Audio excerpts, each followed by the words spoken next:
Okay, still calling the surfer from Portugal, Pedro.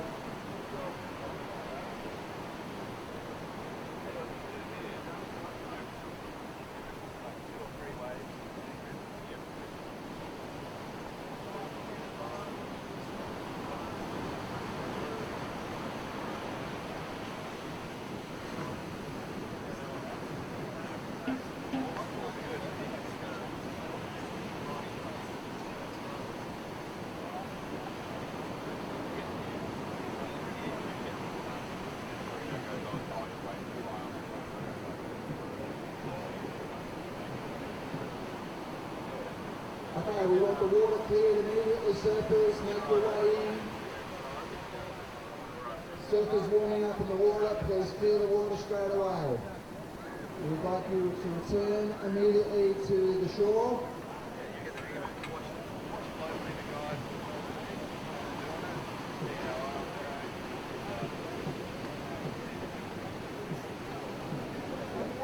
So surfers in the water, time to exit the area.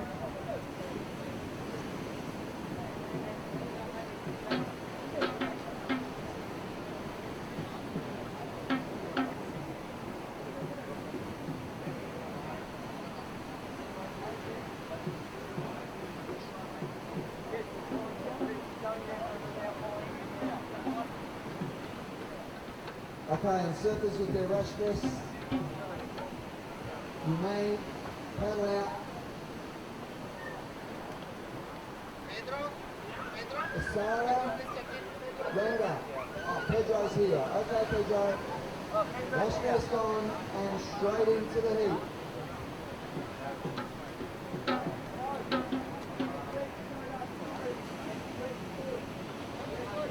And three surfers in the water, clear the water. We'll ask heat number one to make your way out, and we'll be starting very shortly. Less than 5 minutes till start time.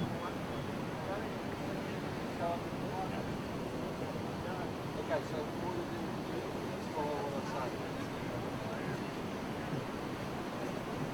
Spot, remember how we called the colours yesterday? So red's pedaling, red's up. That's all you need to do. Cloud, so all the way up to there, and from here, a nice cloud. And you can see something down there, say... Okay, heat number one, make your way into the lineup. Surfers in the water, clear straight away, please. We're ready to start. At the point, paddling. Okay. So all four surfers have checked in. We'll have you in the lineup, ready to go. 25-minute heats for round one. Top two scores will be tallied. First and second place surfers progress to round two.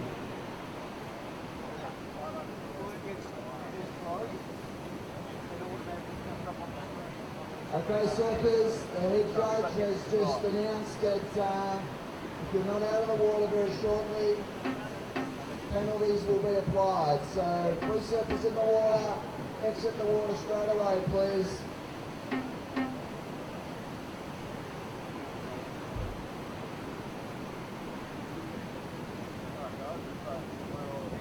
Just waiting for our four surfers to get into the lineup.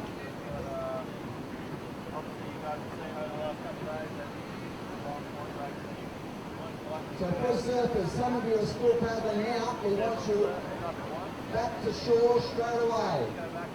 Paddle out of the area.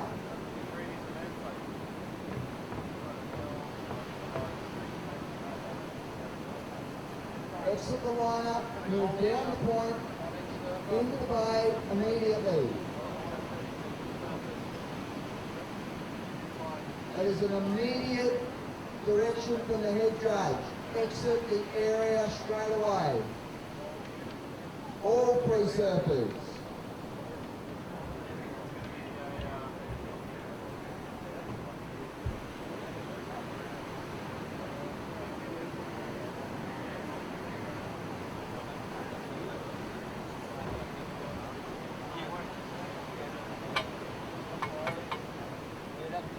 But still waiting for this cluster out the front here. Exit the water, please. Straight away. We're ready to start.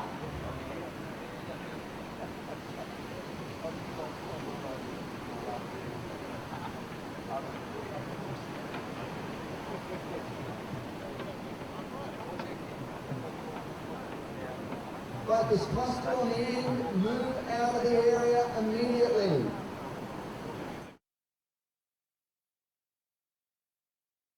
So that's why I loaded up my Jeep Wrangler to come down here and help. Walk on water. I'm very thankful for, the life I have and the life that surfing's brought me. Today I met the girls from Girl Guides Australia. Jeep Brand and I teamed up together and we took them on an experience that they wouldn't have had otherwise. It's been a really special day. We're all so loving and so supportive of each other. You can definitely see them all growing up and having these friendships for life. You've seen how I make waves in my community. Show me how you can make a wave.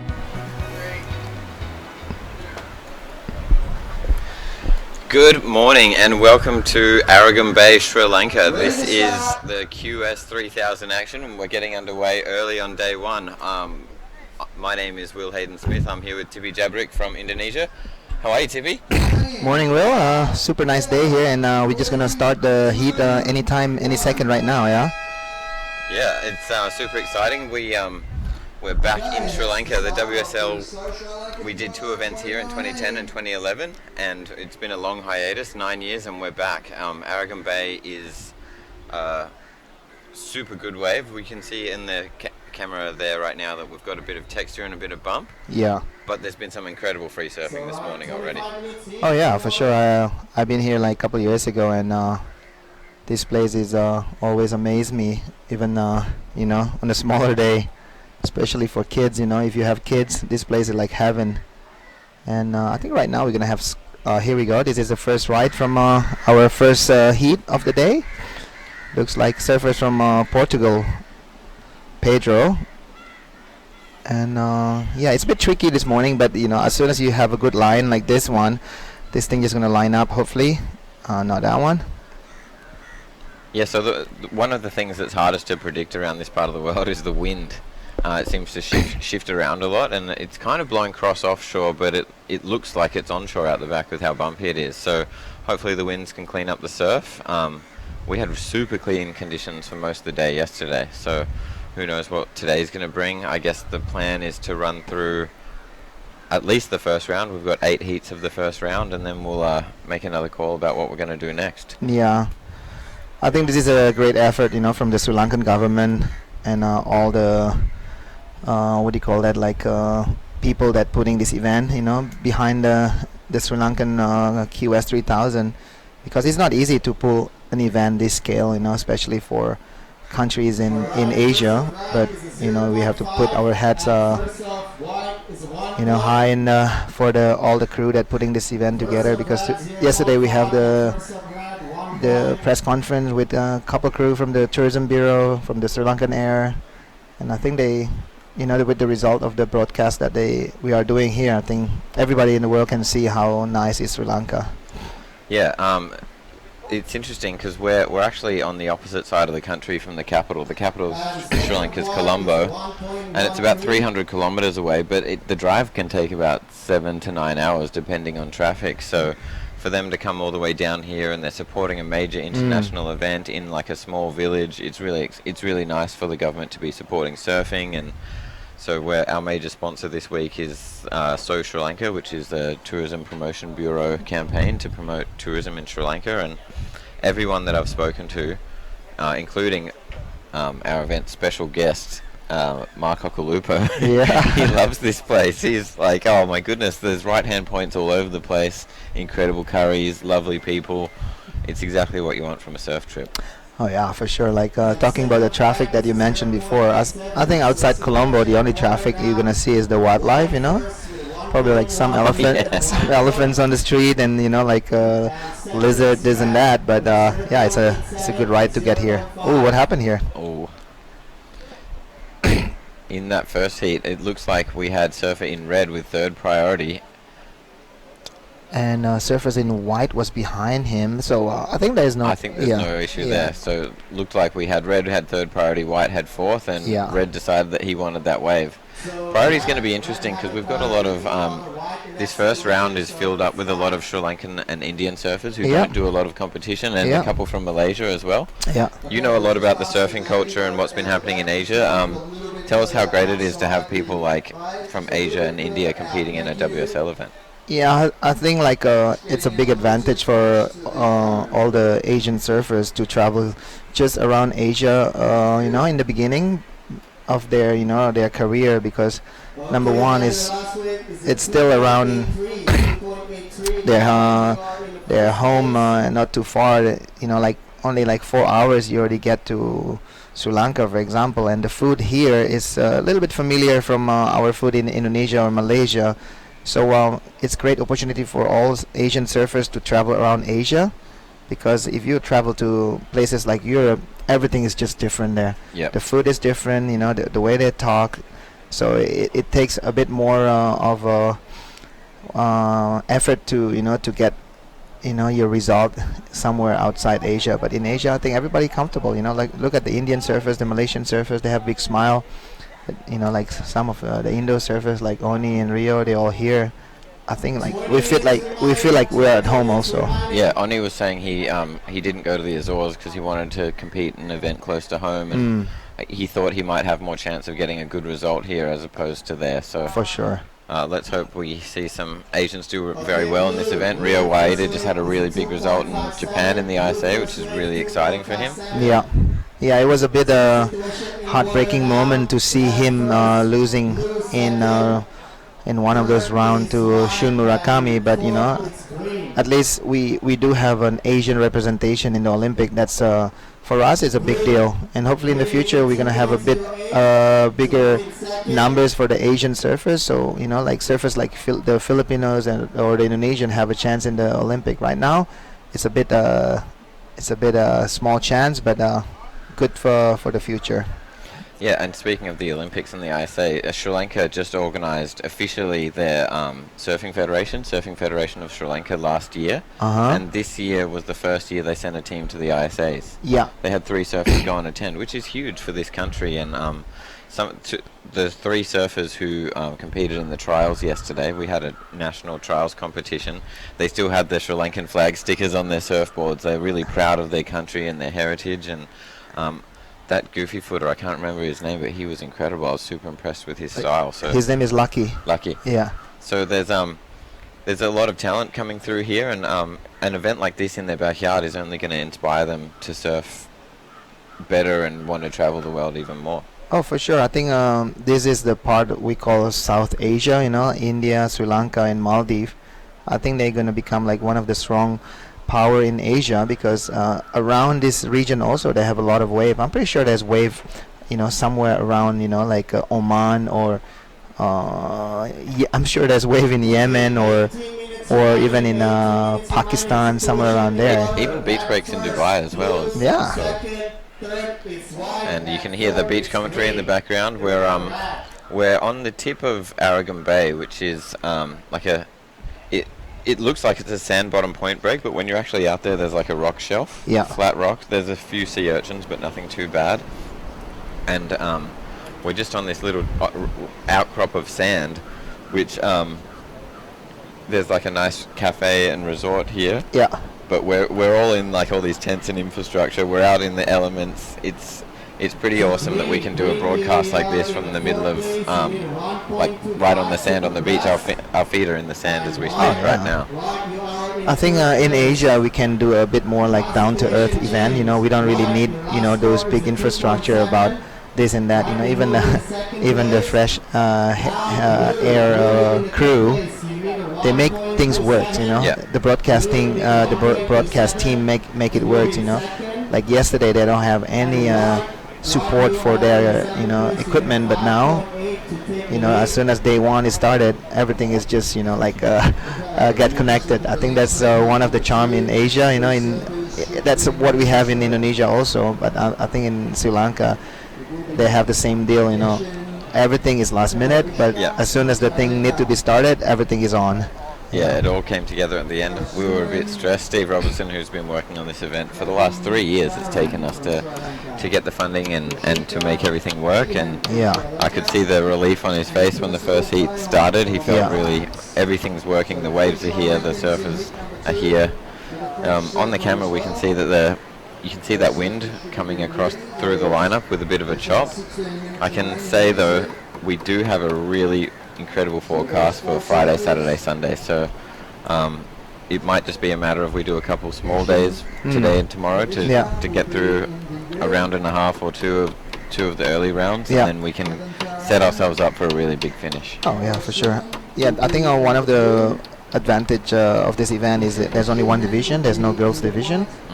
You know, maybe like in the future they will, you know, put also the girls division, because it's always a great opportunity to have the women's also, you know, to come to this country. One of the reason is, you know, tourism is one of the agenda that they're trying to put on this event, you know, by having like families, surfers come to Arugam Bay. It shows to the world that it is a safe country, you know. Yeah. Yeah, I came here at the event in 2011, and I'm amazed at how much it's changed since then. When I came in 2011, there's a town about 5 minutes away called Perceval. Yeah, and that's where you stay? That's all. We stayed in a little surf camp here, but there was only like 3 or 4 surf camps. Yeah. If you wanted to go to a supermarket or the pharmacy or anything, you had to You go have to all the go way there, to the town. But now there's like multiple shops in here, bigger resorts and restaurants. And the wave on the inside of the point, so if you're looking at the screen, it's just around the corner to the left. Yeah. It is probably the best learn to surf wave in the world. I want to bring my kids here and for sure. get them on a softboard, and you can see people getting 50-meter rides just standing there on a softboard. It's sure. such an incredible place for family. Yeah. And if you come from Australia, you will not having a hard time finding your flat white. So so feel free like home here, because they have like a lot of coffee shop here. It's super nice here. Yeah, it's starting to build up into, you know, like some of those little surf villages in Indonesia, like, or even like the Philippines, like Cloud9. It's like a real surf village. Yeah.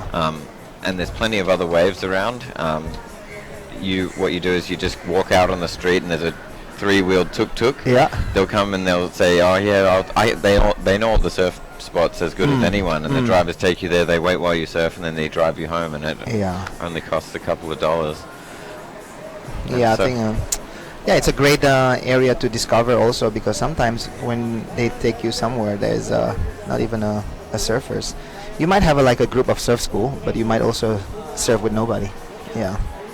Yeah, I've surfed every day since I got here, and even though there's a QS here with 100 competitors, there's only been a handful of surfers in the water every time I've surfed. So I had no problem getting waves because there's so many different options. Yeah. And a lot of them also just surf in the main point because they want to practice, and this is their first time here, so they want to make sure they have a good result. So in this heat, it looks like we've got our Portuguese surfer out in front with a 5 and a 2.83. Yeah. It's nice to see our surfer in white from India in an advancing position. It's really exciting for surfers in this region to get some experience. And it's not even a 1,000, it's a 3,000. They're going to get some points and some rankings. And once you advance through some heats, you get some confidence, and maybe you can see that the scores are quite low. I think that there's a lot of nerves from these surfers. I think that they're going to only get better and better as the week goes on. Yeah, for sure. And I'm just some information. We will have Aki on the booth. You know, one of this moment to, you know, express his feeling about, you know, what an incredible area is this area, Arugam Bay. Yeah, Aki has come to the event. He's come as a bit of an ambassador for the event. He's going to compete in the event, but he said it's not just about the competition for him. He's going to go and meet with a lot of the local surfers and talk to them about being a professional surfer, and if they don't want to be a professional surfer, but just how to improve their surfing and what it's like to travel the world and surf and be a world champion. And the local surf community is really excited. I think we're going to do it at Mambo next door one night this week. Perfect. We got to find some time to do that one afternoon. Yeah. One thing about Arugam Bay is because of the winds, I don't see us doing really long competition days. I think we're going to be starting early and then finishing around like Midday. 1 or 2 o'clock every day. So that will give us some time in the afternoons to go and explore the place and also go and surf some of the other points around the place as well. And then there's also a couple really nice tempos, you know, from the national event that they have yesterday. In the future, they wanna kind of like trying to copying what this WSL level is doing, you know, like with the live scoring, giving them the information that they need to advance in during the heat. I think that's one of the key reason how you're gonna progress. Because if you're still using the old school, like tabulating this and that, it's a bit like dragging the information how to progress. And for me in Asia, I think everybody should have a live scoring for the heat. Yeah, and that's the other thing, Tippy, you've been working with ASC for a long time now. I don't want to say how old you are, but Tippy and Tim, and they go all through Asia, and they pass on their education and everything they've learned about surfing events. And so the local comp that we had yesterday, they were doing the old school tabulating of scores. So in the heat, you don't know what you need, and we're going to pass on to them that they should be using. There's lots Live of great scoring. online scoring programs that you can use now, and it makes it more professional. And I think the plan is here to eventually have like a 3-stop domestic tour. One in Arugam Bay, one down south, and then one on the west coast as well, because I heard there's some incredible waves on the west coast. Oh, for sure. We're on the southeast coast at the moment. Yeah. And down south there's some really good waves, and then on the west coast, but it's a different time of year. I think that's April, March, right? Yeah. So you can come to Sri Lanka all year round and find waves. And and then the funny thing is, Will, is if you see some of the Sri Lankan locals that surf at Arugam Bay, as soon as this season is finished, all these boys from Arugam Bay move to like place like Hikadua, like Weligama. They all move there, and they don't have a problem, you know, saying, hey, you know, we're gonna move there, move here, because they feel like all they want to do is just surf perfect wave in Sri Lanka. So it's funny when I asked them, where are you from? And some of the boys here saying, oh, I'm from the west coast. So you only come here during the off season on your area? And I said, yeah, we just come here, and then when the season is off here, we move back there. You know, those 1000s in Indonesia helped him get enough seeding to get a big result on the world stage, and now he's in the top 30 in the world. So it is an important leg that we have in Asia. So it's not only for the international surfers, but also for the surfers from the region. We all should take advantage of all the sponsors. And we have one Frenchman. Our Frenchman is actually lives in India, so he just lived on the other coastline, decided to jump over to Sri Lanka. And I can see we have our Portuguese surfer Pedro coming into the booth as we speak. Be good to get some thoughts from our first heat winner. First of green is a 4.17 and first of blue is 5.17. Pedro, hi. Welcome to the booth. Thank you. Can you give us a bit of an insight into the conditions this morning? It looks a little bit tricky. It looks better than it is, actually. But still, if you get the right one, good double up, you can manage to make it all the way down and do a couple good turns. So it's pretty fun it's really good for QS. Oh, great. And can you tell us a bit about your time in Sri Lanka this week? I just arrived yesterday really late. Oh, really? I decided last minute to come here, so I did late entry. And so I slept like 2 hours. Pretty weak, no heat. So, but it was good to test the wave, surf only with 3 guys. Yep. So I'm pretty stoked to be here. The place looks amazing, and the wave looks that can get really good. Yeah, and just for you, because you've just arrived, I think we've got an incredible forecast. It looks like it's only going to get better and better throughout the week, especially into the weekend. So hopefully you're winning a lot of heats and getting your way through to surf some really good waves out here. I hope. Can't wait to see this wave firing. Yeah, well, I'm so glad you came. I hope you get to enjoy Sri Lanka. And can you tell us a bit about how the travel was to get here from Portugal? It was actually kind of a mission. 2 long flights, but the worst part was the drive from the airport. Yeah. I mean, it's like 8-9 hour drive, like it looks like it's never gonna end. Yeah. Like, yeah, but it's cool, different place. I never been to a place like this before, so I'm pretty happy to be here. Yeah, great. And what's your plans after? Are you going to stay around for a bit, or are you going to head to the Philippines? I think I'm gonna go back home, do some training, and maybe next one I'm gonna do the 3000 in Hawaii. Oh, cool. Yeah. Yeah, I don't think it's worth it, the Philippines, despite it's a very good wave, but it's only 1,500. Yeah, for sure. So it's pretty expensive, another ticket. I already spent a lot because this one was last minute. So yeah, I'm just gonna chill at home for like 2 or 3 weeks, and then go to Hawaii. Yeah, well, hopefully QS 3000, there's a bit of points and prize money up for grabs. Can you tell us how important it is for surfers at these events to make some heats, make it deep into the draw? It's really important because especially surfers like me on the top 200 trying to make the primes, contests like this one with not all the big boys, it's really good, and you can do a really good result here and break that top 100. Yep. And yeah, it's a really important contest for sure. And so you're running off about 2 hours sleep, so maybe we should let you go. But thanks so much for coming into the booth, and well done on your last minute heat win. We're stoked for you. Thank you so much. Thank you. Yeah, what a great story. I can't believe decided late entry that 3000 was worth coming to in Sri Lanka, and this event actually only got confirmed about 6 weeks ago. We've been working with the government for about 3 years to try and bring an event back here, and after lots of work from Sri Lanka, the tourism bureau, Steve Robertson, who's the tour manager for Asia, we've been able to get back here, which is really exciting. So Tippy, I'm not sure if you heard in the interview, he said he decided to enter the contest late. He arrived yesterday, had 2 hours sleep, and paddled out and won his first heat. Oh, yeah. But that's the story of doing a QS, Yeah. because people travel around the world. I have a similar story when I was young. I was 17 or 19 years old. I traveled to Margaret River. I get there just the right time for my heat. Oh, And guess what? It was 12 foot and onshore.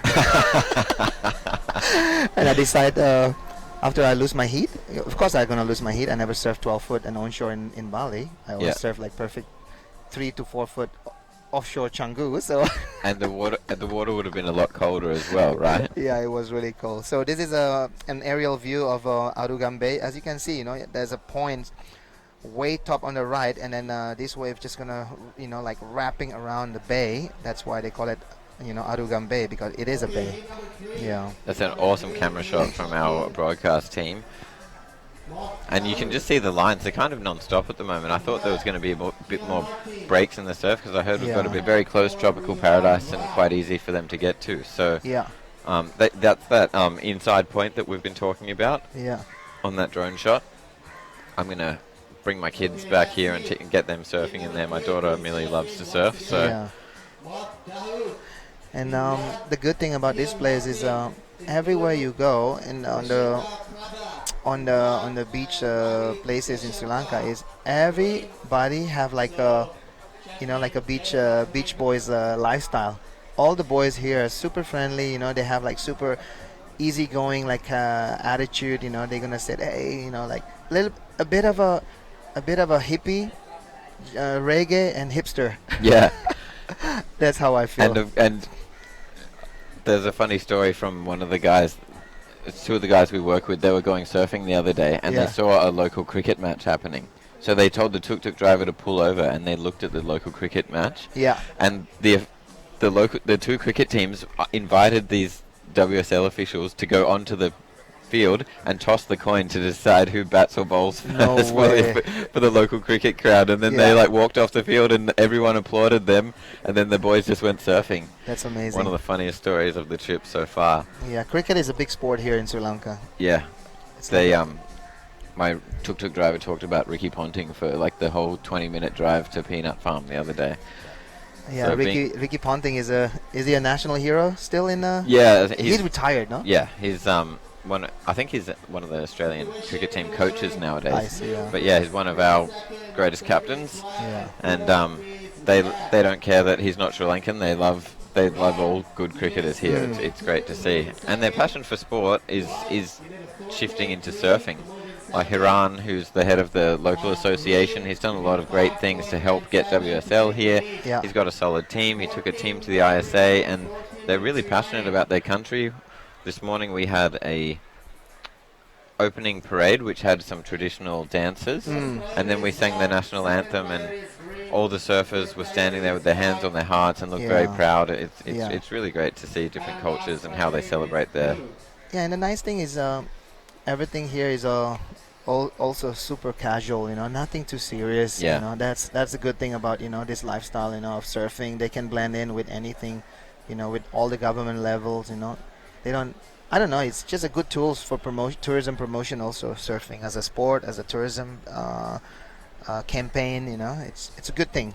There's also a lot of surfing tourism here, but there's also in Sri Lanka a lot of like yoga tourism. Yeah. There's a lot of great places. I think the whole Buddhism, Hindu vibe really works with a lot of the people who travel around and like to do yoga trips, and there's a lot of great places around to go and see and experience that sort of stuff as well. Yeah, especially if you're doing a lot of yogas, Sri Lanka is the best place because it's super easy to find like a vegan food here. Yeah. Everything here is just vegetarian. It's the food's so healthy.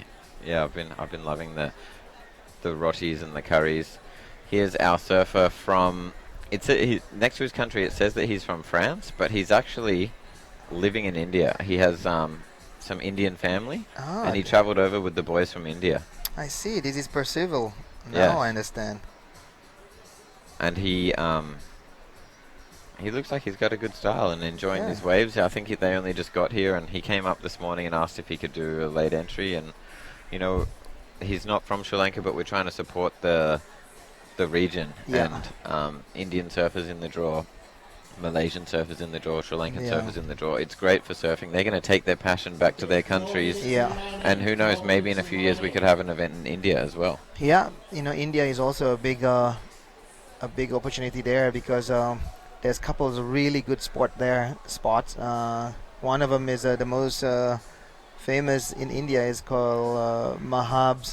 There's a really good right-hander points in Mahabs, and also in Kovalong, where the AAC run an event a couple months ago where they have like also good numbers of surfers from Indonesia, from Malaysia. I think there's a surfers also from Maldives came down there. And hopefully after the Olympic, all the countries that have a surfing in as their national governing body in their country can have more surfers traveling for sure, because to see the world outside their country and bring back all those experience back to their country, I think it's just gonna benefiting their region for sure. And there's our event site. That big structure is where the judges are and our commentators. We had a lot of the government officials up there earlier. We've got a few Jeep vehicles parked out the front. It's great to have Jeep supporting World Surf League events all throughout the world. Yeah. And we've got internet powered by Dialogue, our local telecommunications. Our plane tickets were Sri Lankan Airlines. So like the whole community is supporting surfing, which is great. And of course the Sri Lankan tourism with their campaign called So Sri Lanka. They want to show all sides and aspects of this place. And it looks like our surfer in green, Perceval, with his last wave got a 6, and he's gone into the lead. With our surfer in blue, Parasuraman from Sri Lanka, into second position. So yeah, just after 2 heat in the first round, we already have we're gonna see 2 Sri Lankan surfers advancing into round 2. So that's a really great result. And hopefully we're gonna see more Sri Lankan surfers advancing into the next round, because we have Praneeth, the winner of yesterday's trials, was slotted into the wild card into round 3. So what an amazing performance from the yesterday's trials, and hopefully Praneeth can make his country proud and do some damage to the international surfers. Yeah, I think he he's feeling confident after the trials win yesterday. He also went to the recent ISAs. So if any of the Sri Lankans are going to do well, I think he's the most chance to do some upsets in the draw. Let me see who he's up against. I've got the draw here in front of me. He's up against Paul Cesar Distinguin, seeded into heat 1 of round 3. Yeah. And then the other spots are going to be filled by people who progress from round 2. Yeah. There's some really international flavour to this draw. Steve Robertson said at the press conference yesterday there's 25 countries in this draw. Wow. With a draw of 112, having 25 different countries is pretty incredible. Like the next heat, for example, we've got a surfer from Malaysia, a surfer from Sweden, and 2 Sri Lankans. Yeah. But you know, our surfer from Sweden, Kian Martin, he lives in Bali, is that right? Yeah, he lives in Canggu, so that's where he learned how to surf. And he's representing Sweden also on the ISA. And he's also chasing some QS points. He's still a young surfer. He's only 17 years old, so big future for him, you know, representing Sweden. I'm pretty sure like Sweden have more financial support for any of their athlete in any sport. So that's one of the reasons why he's representing Sweden. He's also half Brazilian, so. But I think by representing Sweden, he have more chance to compete in a higher level, because he cannot compete with Philippe or Italo or Gabriel these days, you know. He's a pretty lucky guy. He's got Swedish heritage, Brazilian heritage, and he lives in Bali. Yeah.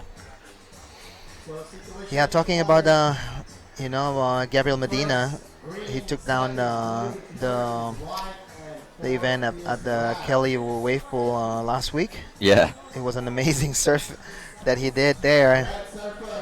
And I think he's pretty solid in the first spot right now, yeah? Yeah, and it's incredible considering the first few events of the year. I think he was getting eliminated in the quarterfinals at the first couple stops on tour, and to see him come from that to this season, there's right-hand point breaks all up and down the coast. Yeah. We cannot tell all the points because you need to come here and discover your own. You know? Yeah, I'm too scared to mention them all. But yeah, I'm super excited to be here. I came here in 2011, and it was one of my first trips somewhere exotic outside of Indonesia and America. And I've been talking about coming back ever since. But like I said, when I was here, there wasn't many places to stay and eat. But now there's a lot more infrastructure. I think I should bring my wife and my 2 daughters back. Yeah, you can do a working holiday here with your family for sure. Oh, here you go. That's a really good ride there from the surfer from Sri Lanka. That's Kavin Tiran. So he looks like he's sitting in the 2nd position now. Yeah, so I think we're going to see the Sri Lankan surfers have a bit of nerves. Yeah. Because they're too good to be getting low scores, but they're falling off and picking the wrong waves because they're excited and nervous. And you just saw what happens when some of the nerves go away. He was able to really open up on that wave and do some really fast, powerful turns. Yeah. And from the interview that we heard from a couple of the boys here, Praneeth saying that he got really motivated to surf, by the event that Julian won, a couple years ago. And, it shows the event that happens 9 years ago, have a really strong effect till now. And this event gonna have a strong effect, for the future, for the tourism, for the surfers itself. The next generation if this event's gonna become an annual event, I think we're gonna see a lot of young Sri Lankan surfers. Then around 8-9 o'clock, it cleans up and gets better for a few hours till 12 or 1 o'clock. Yeah. So hopefully that's what we're seeing right now. Yeah. Yeah. The funny thing about surfing is some places do have a morning sickness, but some places you're gonna see surfers in the water at 5:30. Yeah. There's no morning sickness. There's just a morning maniacs. Because when we're in Nias, as soon as the light is on, there's already 20 surfers in the water. So it shows some places are different. Here it can be a little bit onshorey, and then the midday as soon as the sun is up, and then the area become a little bit hotter and the winds switch a little bit. Yeah. And where is a big part of a morning sickness? What? Is G-Land. Oh, really? if you have a chance to surf G-Land. I'm very thankful for, the life I have and the life that surfing's brought me.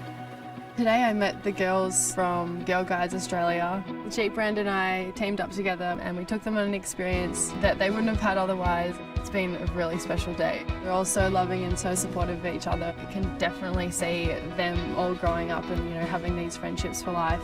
You've seen how I make waves in my community. Show me how you can make a wave.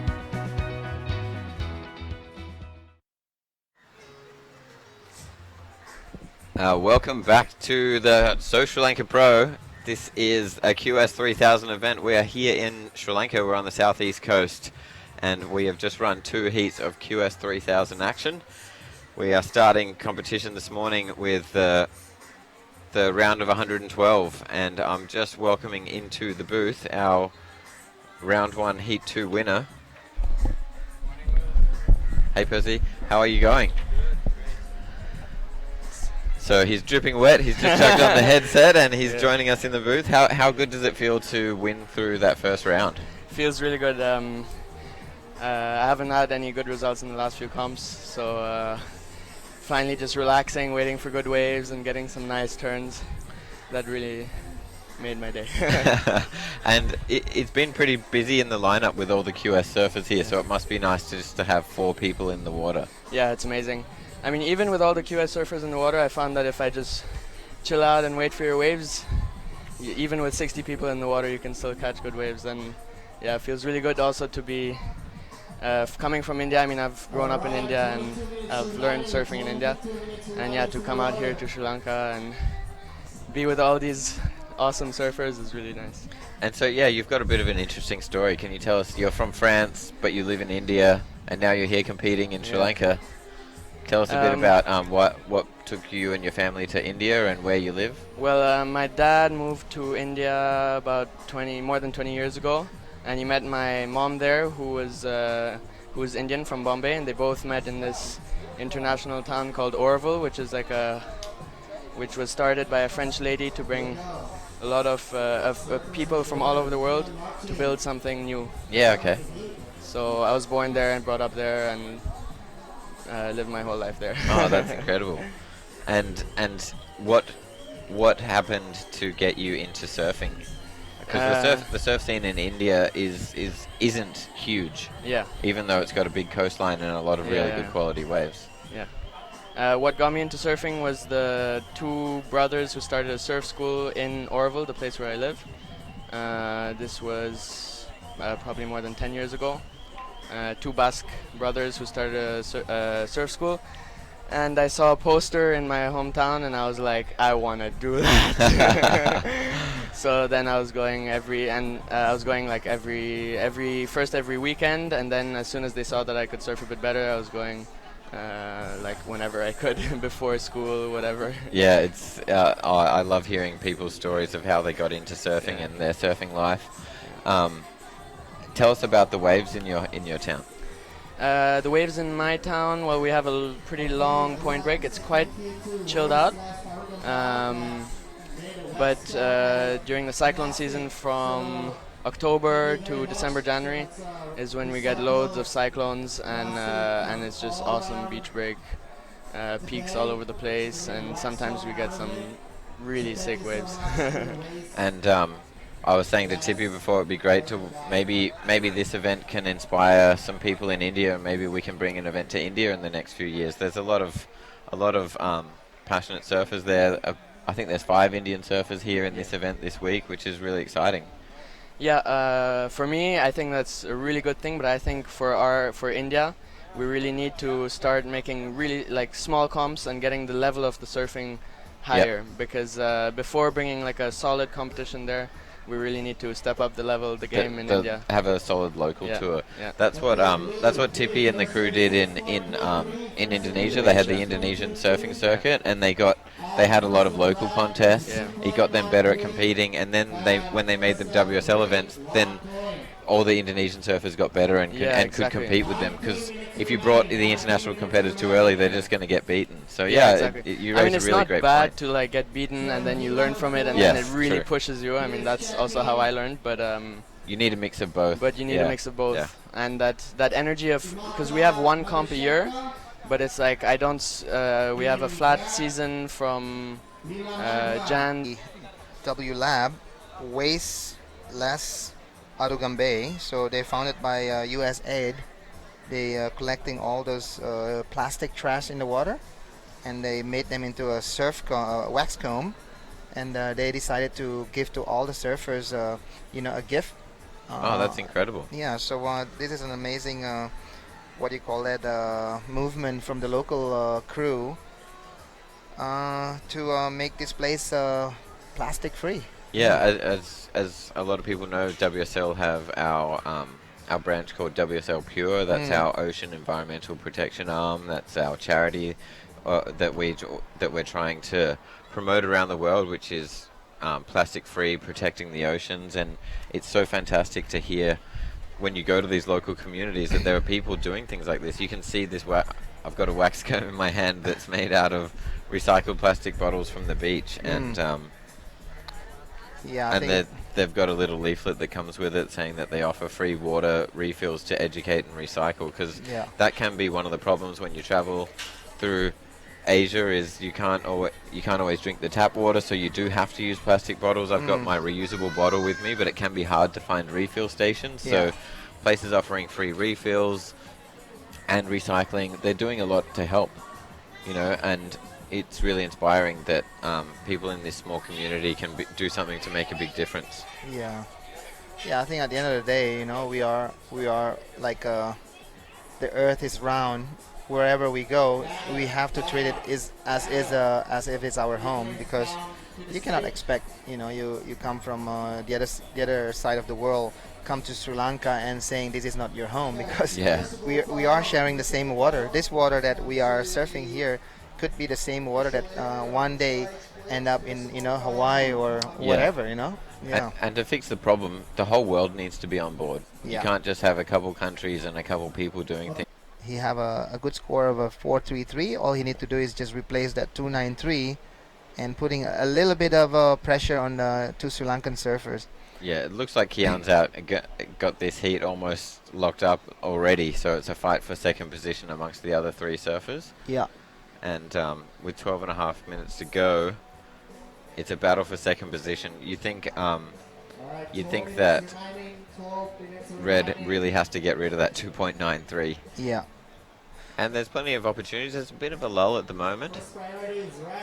But he's sitting out there with priority, and it'll be interesting to see how our Malaysian surfer uses it. Like we're talking about, surfers from Malaysia, India, Sweden.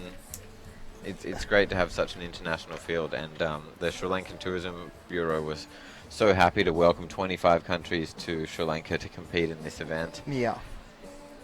Yeah, and there's even surfers come as far as Ireland, to get here from Ireland. I'm pretty sure there will be there should be couple flights to get, from Ireland to go here.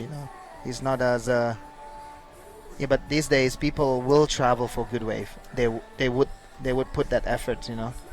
Yeah, I've been doing a lot of these QS 3000 sort of level events, and you see a lot of the same faces coming to all of them, and they were so excited to have a new location to travel to. Yeah. Because there's another major event happening in Europe. A lot of the big names aren't here, so they're like, "Oh man, I can go to Sri Lanka and get a result in some really good waves and cross a place off my bucket list." Skip McCullough said Sri Lanka was one of his top destinations to go to, on a free surf trip, and then when the comp came up, he was like, "Oh, easy, I'm there." And he traveled here with his dad. His dad surfed at one of the other point breaks with me and a couple of the judges the other day. And his dad just loves surfing and was just out there for hours, and we were just taking turns in the lineup. And there's one of those surfs that I'll remember for a long time, because I was just getting so many good waves. For sure. Yeah. I'm pretty sure we all know Skip from that event in Mentawais, where everybody just get barreled at that time. And from there, he's deciding Asia is one of his top for every QS that there are available. And since then, we never having no skip. Yeah. Skip is always there. I think if every comp was in big barrels, Skip is would there. qualify Yeah. for the CT. Yeah, because he's chasing some good wave also in Chile and Peru. I remember he did all those QSs, and I'm not sure he will come to places like where, like the wave is. I don't know if the wave is not is not favoring the way he surf his style, like which is like big barrels and big faces. I don't think so. He will chase it. Yeah. Yeah, and we just saw Kian get another wave down the point. He's staying a bit busy, which is nice to see. There's a lot of surfers in this event, and even in the free surf, there's a lot of Israeli surfers and other European surfers. So you got to make the most of these early round heats and just catch lots of waves and get to know the lineup as good as you possibly can. Yeah. And also one of the interesting part is Israel is the first stop of the QS. Yeah. Yeah, and they always have a event, early in January, and I've seen some images and videos of the wave there. It looks really fun, actually. Yeah, it looks really fun, and that's one of the places where there's like a bit of a surf scene starting to explode. The young people really have seen surfing all over the world, and they want that lifestyle. They want that freedom to travel. I was talking to one of the Israeli surfers the other day, and they have 2 years of mandatory military service in their country. So when they finish, they just go traveling. And he was like, my traveling is just surfing. Yeah. So he's just going anywhere that he can to go surfing, which is really cool. I mean, it's really cool to see what surfing can do to people's lives and how much it means. I read some kind of news about how the Israeli surf movement started is actually by an American surfers called, I don't know, is it the Paskovich family? Is it Israel Paskovich? Have you heard that family? Yeah, I've heard of it. Yeah. So I think he went back to Israel because I'm pretty sure he have Israeli's heritage in his blood. So he went back to Israel and teach and spend some time there, and then I think that's how the Israelis surfing scene started. I think that was, I'm not sure if it's 80s or 70s. Yeah. And you look at it today, they've got a QS, they've got surfers traveling, competing on the QS. There was, I think one of their women surfers in a QS got a good result recently. Her name's Anat. She's really talented. She's done events in Australia before. Yeah. So it's really exciting, and maybe, who knows, in a few years, Sri Lanka might have some surfers who are starting to travel around the Asia Tour and compete, and it'd be really exciting to see, because they definitely have the passion here, and some of the surfers are really starting to develop really quickly into great surfers, and I think they're just going to watch guys like Kian with his style and his flow, and the locals are just going to get better. Yeah, for sure.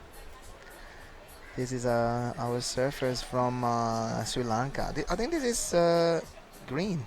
That's Lanith. Oh, Lacinta. Lecita. Is it Lecita?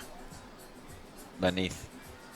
Yeah, but La Cinta just moved into a second now. So yes.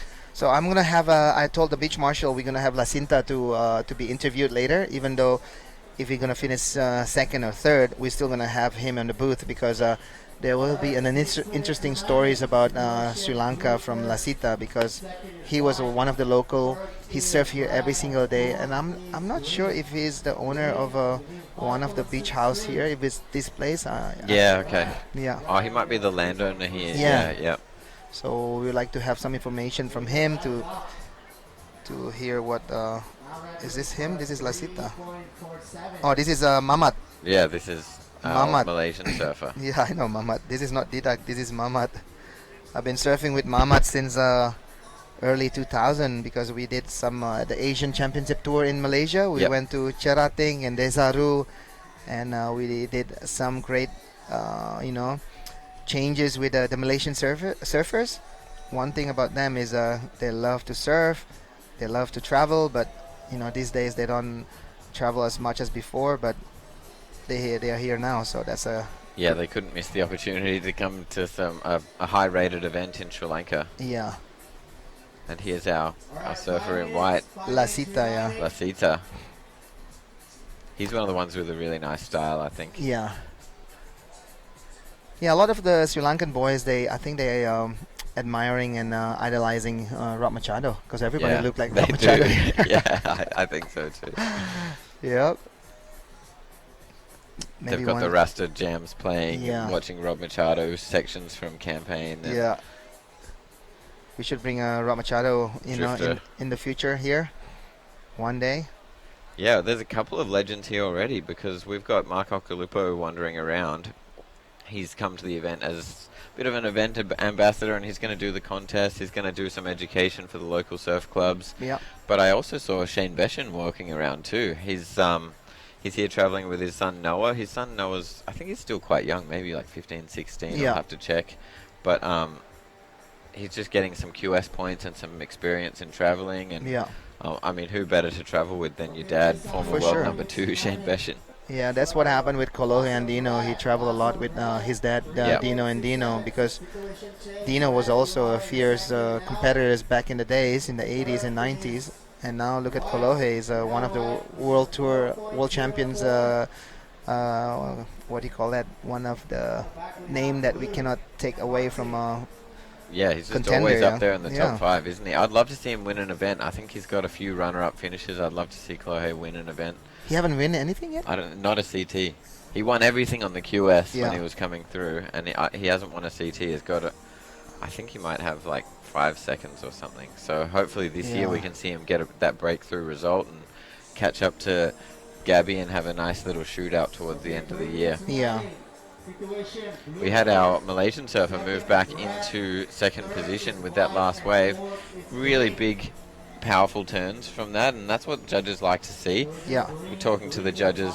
The judges were educating the local judges yesterday, saying we want quality, not necessarily quantity. Yeah. There's no point tapping the lip 5 times down the point if you can just do a couple of huge turns. It's all about.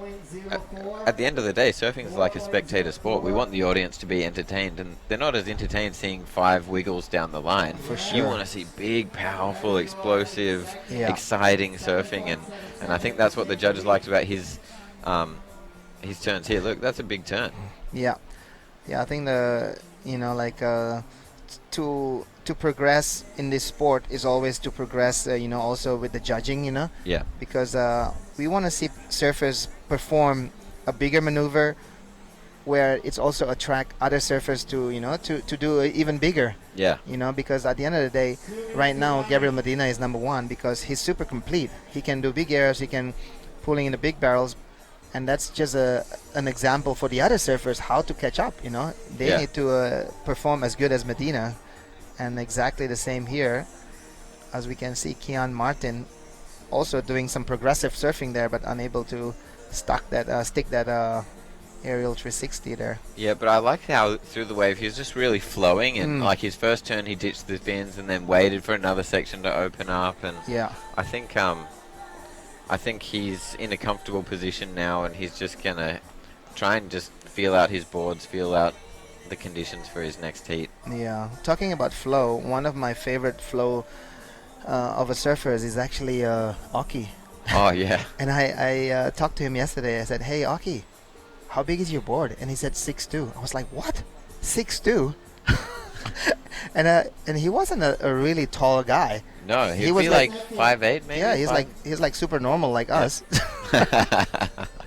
So yeah, he said that the reason why he always uses 6'2" is he wanna try to to have a really nice flow without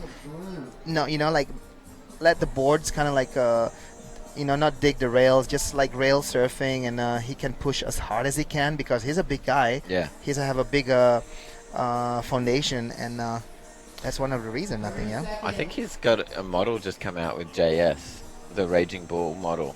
I saw that one. That was Yeah. the Raging Bull. Yes. It was a pintail, Yeah. super nice outline, and yeah.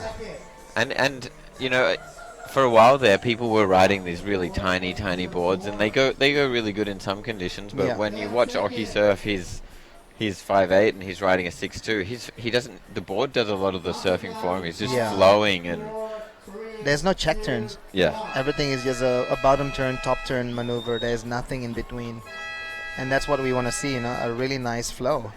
That's a really nice surfing.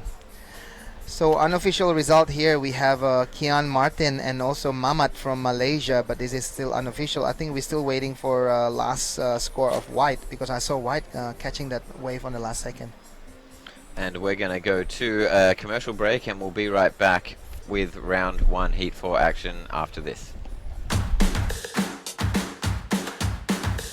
As a father, it's really important to teach my kids to give it back, so that's why I loaded up my Jeep Wrangler to come down here and help. Walk on water. I'm very thankful for, the life I have and the life that surfing's brought me. Today I met the girls from Girl Guides Australia. The Jeep brand and I teamed up together and we took them on an experience that they wouldn't have had otherwise. It's been a really special day. They're all so loving and so supportive of each other. You can definitely see them all growing up and having these friendships for life. You've seen how I make waves in my community. Show me how you can make a wave. Welcome back. You are watching the Sri Lanka Pro. We are here at Arugam Bay with the QS 3000 action. It is day 1. We are on the sands of Arugam Bay, a location on the southeast coast of Sri Lanka. We just had our surfers from Sweden and Malaysia advance to the next round. Super international field here in Sri Lanka. In this heat, though, it's an all local affair. We ran the local trials yesterday. There was a national competition with 32 of the best surfers from all over the country. Sri Lanka actually has waves on the east coast, the south coast, and the west coast, but they're all just in different seasons. So this time of year, it's good for the west coast. The east coast that we're on right now. And earlier in the year, it's the west coast. I'm just seeing Kian Martin. We're just trying to get some surfers in the booth to find out about the conditions out there. Kian got a 6.33 and a 5.77. We're going to have a chat to him about his Sri Lankan experience.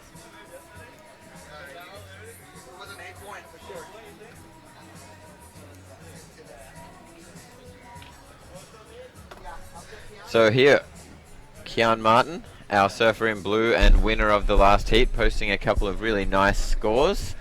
Thank you. How was it out there? It was actually probably one of the funnest heats I've ever had.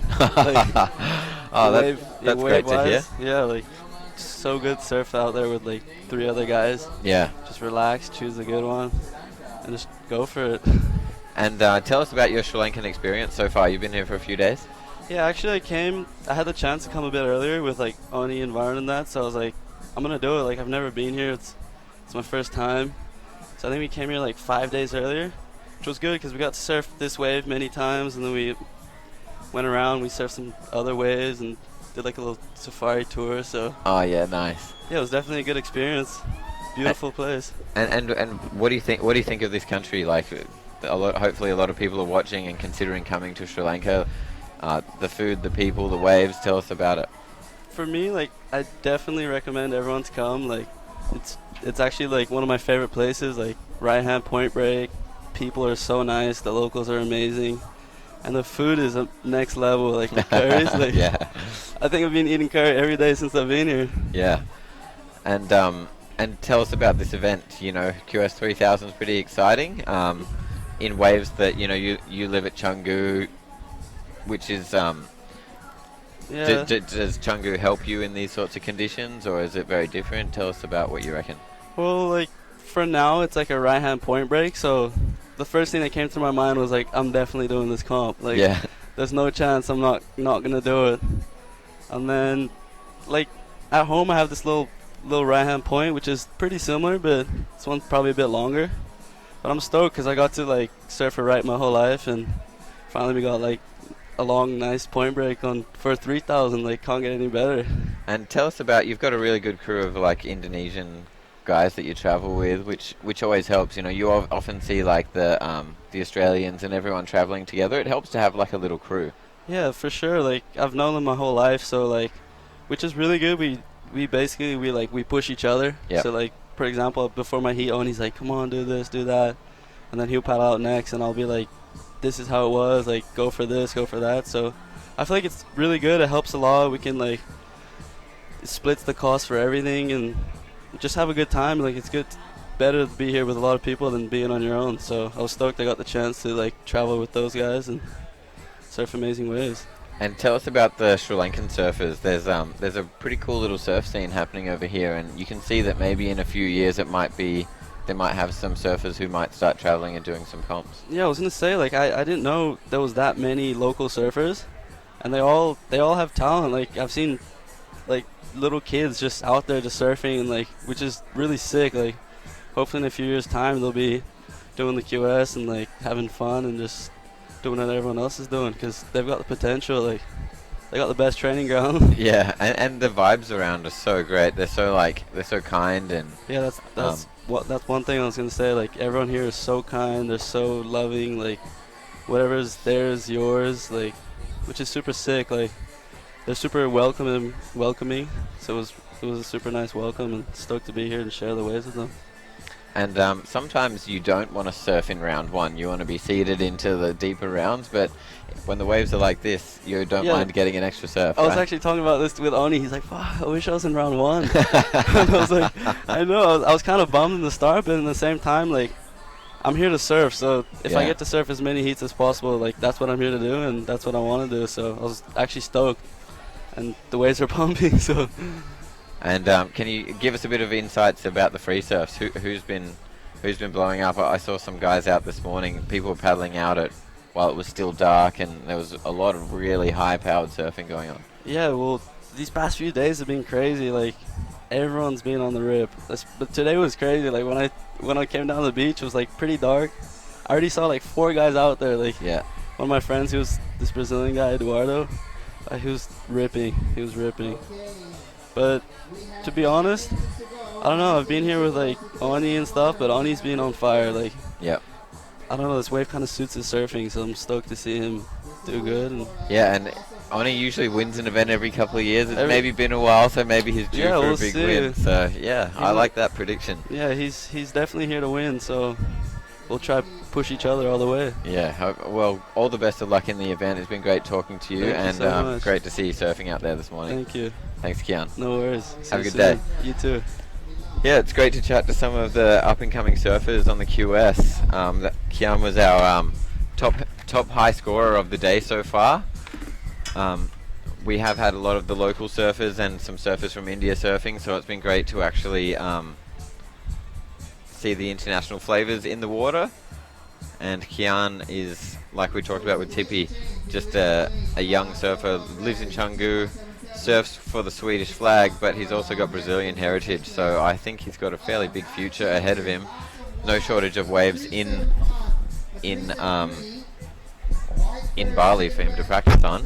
And we're just welcoming another guest to the booth. This is Leshita. Yeah. Hey. Welcome to the booth. My name is Will. Hey, I'm Leshita. Thank you for having us here in Sri Lanka. It's so exciting to be here. Can you tell us what it's like for the local surfers to have this event going on? Yeah, this is very good experience for all the local community, because all the pro surfers here. So we have more good experience for us, and it's good to I'm really happy to surf with all the best surfers in the world. Yeah, awesome. Yeah. And unfortunately, the heat didn't go your way, but did you enjoy yourself out there? And I'm really enjoyed it. Yeah, I'm so happy to complete the QS. And can you tell us, you live here? Yeah, I'm from here. You're from Arugam Bay. So tell us about this wave. What should we know about this wave as we go through the week? Yeah, last couple months were like really not windy. Yeah, so then we get a good swell, but it's really choppy. Yep. So, but I'm really happy with this condition, because after now 3 days it get better. Yes. So that's awesome. Yeah. I've heard that this year has been like the windiest year in 20 years. So I was a bit worried about the event going, oh no, we've been talking about going back there for so long, but this whole week it looks like we're going to have great waves. So we're super lucky. Yeah, it is. Yeah. It was nice. I hope next few days we get good swell. Yeah. And So tell us about the local surf club that you have here in Sri Lanka. And do you guys have local competitions with your board riders club? yeah, we have more than 20 surf club in Sri Lanka. Yep. So 2018 we start our federation in Sri Lanka. So now every year we doing competition. So I'm 2018 ranked number 1 Sri Yes. Lanka. Yeah, I'm so happy to be there. So yeah, now with this competition, so in our Sri Lanka surfing getting famous. Yes. So now our government also helping for that. So And surfing going into the Olympics helps get the government's attention and everything as well. yes, Yes. yeah.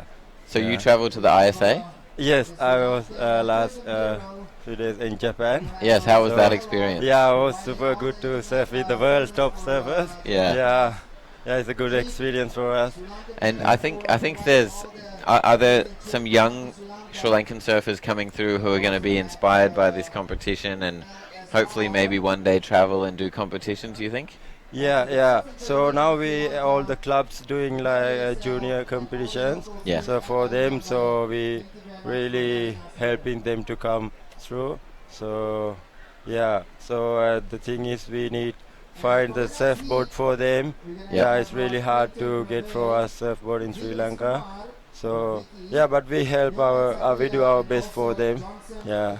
Well, next time the World Surf League comes, we should bring a bunch of boards over and donate them to the local community because there's some great talent here, and we want to try and do everything we can to help. Yeah. Thanks very much for talking to us. It's been great to have a chat to you, and thank you for having us here. We love Sri Lanka. Yeah. Thanks for the WSL. Come to Sri Lanka. So, very welcome. We hope that we're coming back year after year. We love this place. Yeah. I wish. Yeah. See you again. Okay, see you next time. Thank you very much. Thank you. Yeah, it's we really want to get as many of the locals in to talk to us as possible. Look at him. He's just lost a heat in a QS, and he had a smile from ear to ear, which is really exciting, and it says a lot about their passion for surfing and how I liked how he said that they're doing junior events, which is going to help focus on the next generation, and yeah, so we are now moving back to this heat. We're in round 1, heat number 4, the all Sri Lankan affair. We have our surfer in white and blue advancing at this point in time.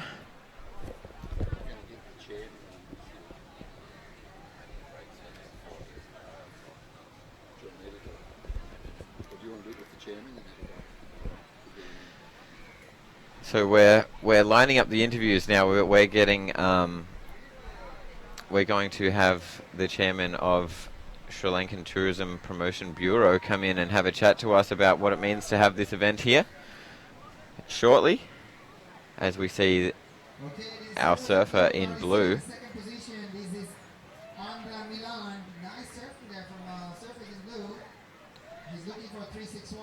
Our surfer in blue just got a really nice wave and he's looking at improving his position.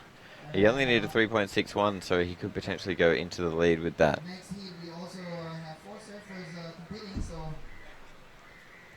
heat number 5. At the back, we see And so, of course, we need to thank the Sri Lankan Tourism Bureau and for supporting surfing. We also have other sponsors here. We have Jeep. Jeep are a global partner of the World Surf League. They're also supporting this event in Sri Lanka. We have Sri Lankan Airlines. We have Dialogue Internet. And we have our partners at LSR helping us run this event. LSR are a local sports events company. And we have, of course, the Surfing Federation of Sri Lanka.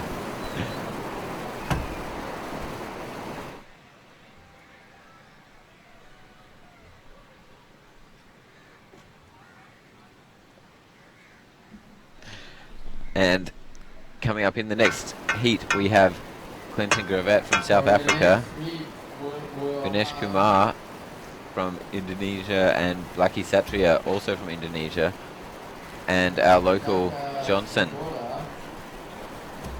So we're going to interview the chairman of the Sri Lankan. we're going to have a very special guest come and talk to us live on the broadcast right now. Just going to pop the headset on.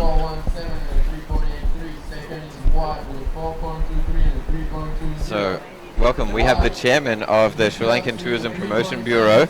Welcome to the booth. Thank you for having me.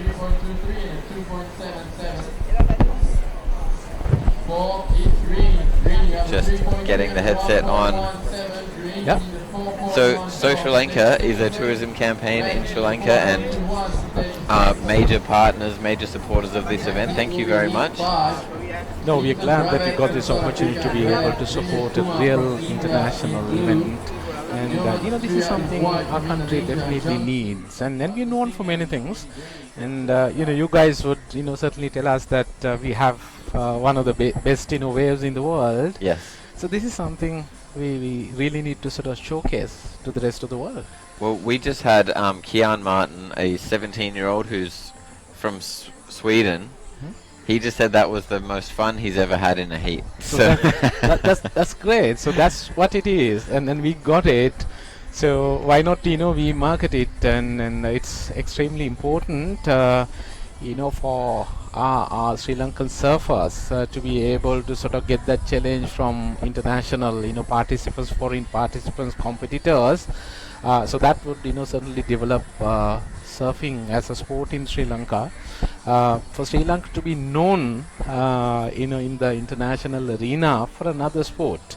Obviously cricket is number one game for us, for which we are known in many parts of the world, but other than that we need to have a few other sports, and that's your personality as a country, which is very important. So that's the sports part of it. But other than that, for tourism, why is surfing important? And we know that the surfers come from certain parts of the world, and those are countries where we have the high profile, high spending tourists coming in. So when they sort of get exposed to this kind of events happening in Sri Lanka, it disseminates various positive messages. And one key benefit out of this championship this year is that we had that incident in April.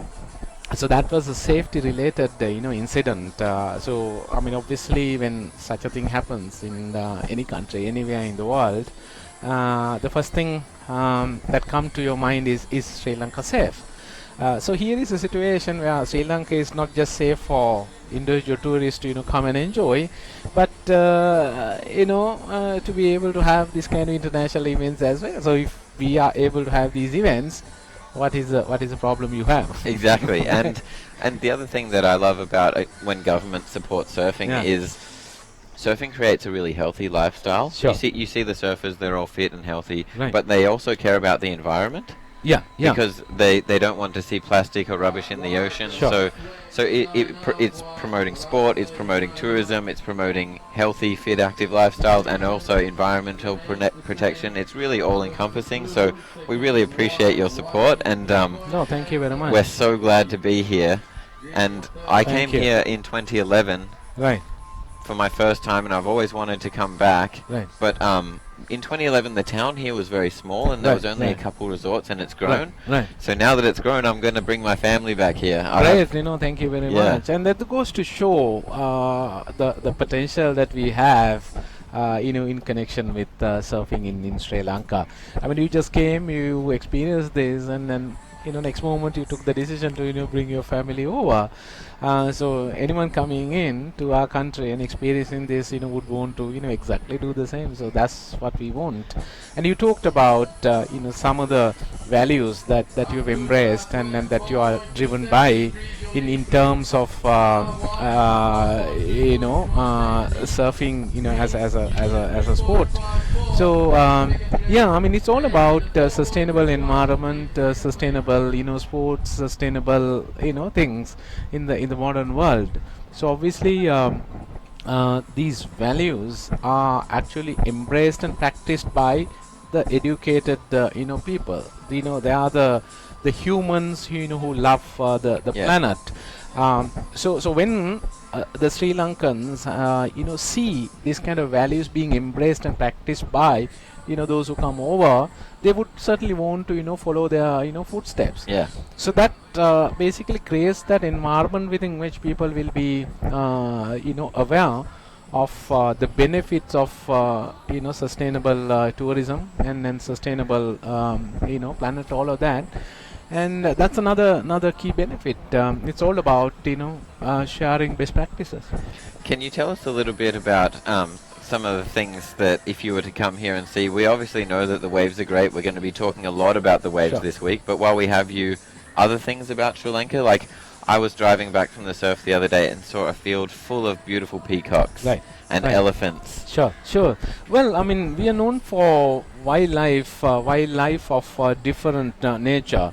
There may be much larger parks elsewhere in the world, but what we have is very authentic, and it's something that people can really feel, and they are in their wilds, right? So that's the beauty of it. And many people who drove up to Arugam Bay had the opportunity of sighting many wild animals along the way, just by the side of the road. So I mean, in certain cases, as you said, elephants, and when I came in, there was a big bunch of crocodiles. Oh, really? Right? and how did it happen? Suddenly we saw a line of vehicles parked. Yep. So we were inquisitive, and then we stopped the vehicle as well to see. There was a lake. And around that, these fellows roaming around, so everyone, trying to sort of, take photos and things like that. And then, birds in this area, migrant birds, and then our own resident, birds as well. So it's wonderful, and it all depends on what kind of wild animals you like. And we have increased number of tourists coming in for bird watching as well. During different seasons of the year, and that's something that we can offer right throughout the year. That's another factor one has to keep in mind. And so we've been running for a few hours now, and this heat is full of all Sri Lankan surfers. So the other thing, we just spoke to some Sri Lankan surfers just before you arrived, and they were saying how maybe this competition is going to benefit some young kids thinking maybe I can be a pro surfer when I grow up, and it's a really exciting time for surfing in Sri Lanka, and you must be very proud, and we appreciate everything that you've done to help us. No, thank you very much. I'm more than glad that we took this right decision to help the sport. I have a sporting background as well. Sports is my DNA. Also, apart from being a marketer and a corporate leader working for multinationals, before I took up this challenge in growing the tourism industry by leaps and bounds. It is extremely important. I mean, if you are to develop a country's economy, what have you got to do? I mean, you got to have a strong workforce with right attitudes and energy. You combine the two, you have productivity. Right. So if you do not have productivity, there's no way any country can grow its economy. Look at all the examples around the world, right? And more recent examples as well, like China. These guys are very energetic guys, and if you really look at their sports performance at the Olympics, they are coming close to really challenging USA now, right? So there is a correlation between the fitness of people and the economic performance of a country. Obviously, with sports, the other thing that you can develop is the attitude, right attitude. And then of course you talked about some of the values, keeping the environment clean and things like that, because we need to ensure as educated human beings that we preserve this environment for the next generation. So there are a number of things you can achieve out of sponsoring sports. Well, we appreciate your time. We thank you so much for everything that you've done for this event. We look forward to hopefully coming back here many years to come, but we can focus on that later. We've got an exciting week ahead. One of the locals said the surf is going to get better and better on Friday, Saturday, Sunday, so it's going to be a perfect finish for us. That's great, and I would like to take this opportunity to thank everyone who had a role to play in putting this event together and executing it this beautifully. We just started a few hours into it. It has so far being very smooth. While you may not see with my sports background and with what I have done in organizing events as well in my previous jobs too, there's so much effort, accurate planning that goes into it, and beyond that what is important is flawless execution. So that's what I have seen personally out of this tournament. So that's due to people like you experts coming together and working together to achieve that common goal. So thank you very much on behalf of all Sri Lankans, not just representing tourism. On behalf of all Sri Lankans, I take this opportunity to thank you and the entire crowd that's here from the rest of the world to make this event a success. So, and those who are watching us live, thank you very much, and continue to stick to this until the 29th, and I'm sure you will have an experience which is unmatchable. That's something that we are obviously expecting as Sri Lankans, and I'm sure with your support we can just simply make it happen. Great. Well, thanks so much for your time. I appreciate your time. Thanks a lot. Thank you very much. And we'll hopefully see you a lot throughout the week. Of course. And my team is here as well in large numbers, to be able to be a strength to the local organizers as well. So that's our commitment, and we are fully committed to developing surfing in Sri Lanka. So as chairman of Sri Lanka Tourism, that's a pledge that I can place in front of the viewers. Well, when you've got this, the waves are doing a lot of the promotion for you right now. So naturally. So let's take a quick break and go to an ad from our sponsors, and we'll be right back. As a father, it's really important to teach my kids to give it back. So that's why I loaded up my Jeep Wrangler to come down here and help. Walk on water. I'm very thankful for, the life I have and the life that surfing's brought me. Today I met the girls from Girl Guides Australia. The Jeep brand and I teamed up together and we took them on an experience that they wouldn't have had otherwise. It's been a really special day. They're all so loving and so supportive of each other. You can definitely see them all growing up and, having these friendships for life. You've seen how I make waves in my community. Show me how you can make a wave. As a father, it's really important to teach my kids to give it back. So that's why I loaded up my Jeep Wrangler to come down here and help. Walk on water. I'm very thankful for, the life I have and the life that surfing's brought me. Today I met the girls from Girl Guides Australia. The Jeep brand and I teamed up together and we took them on an experience that they wouldn't have had otherwise. It's been a really special day. They're all so loving and so supportive of each other. You can definitely see them all growing up and, having these friendships for life. You've seen how I make waves in my community. Show me how you can make a wave.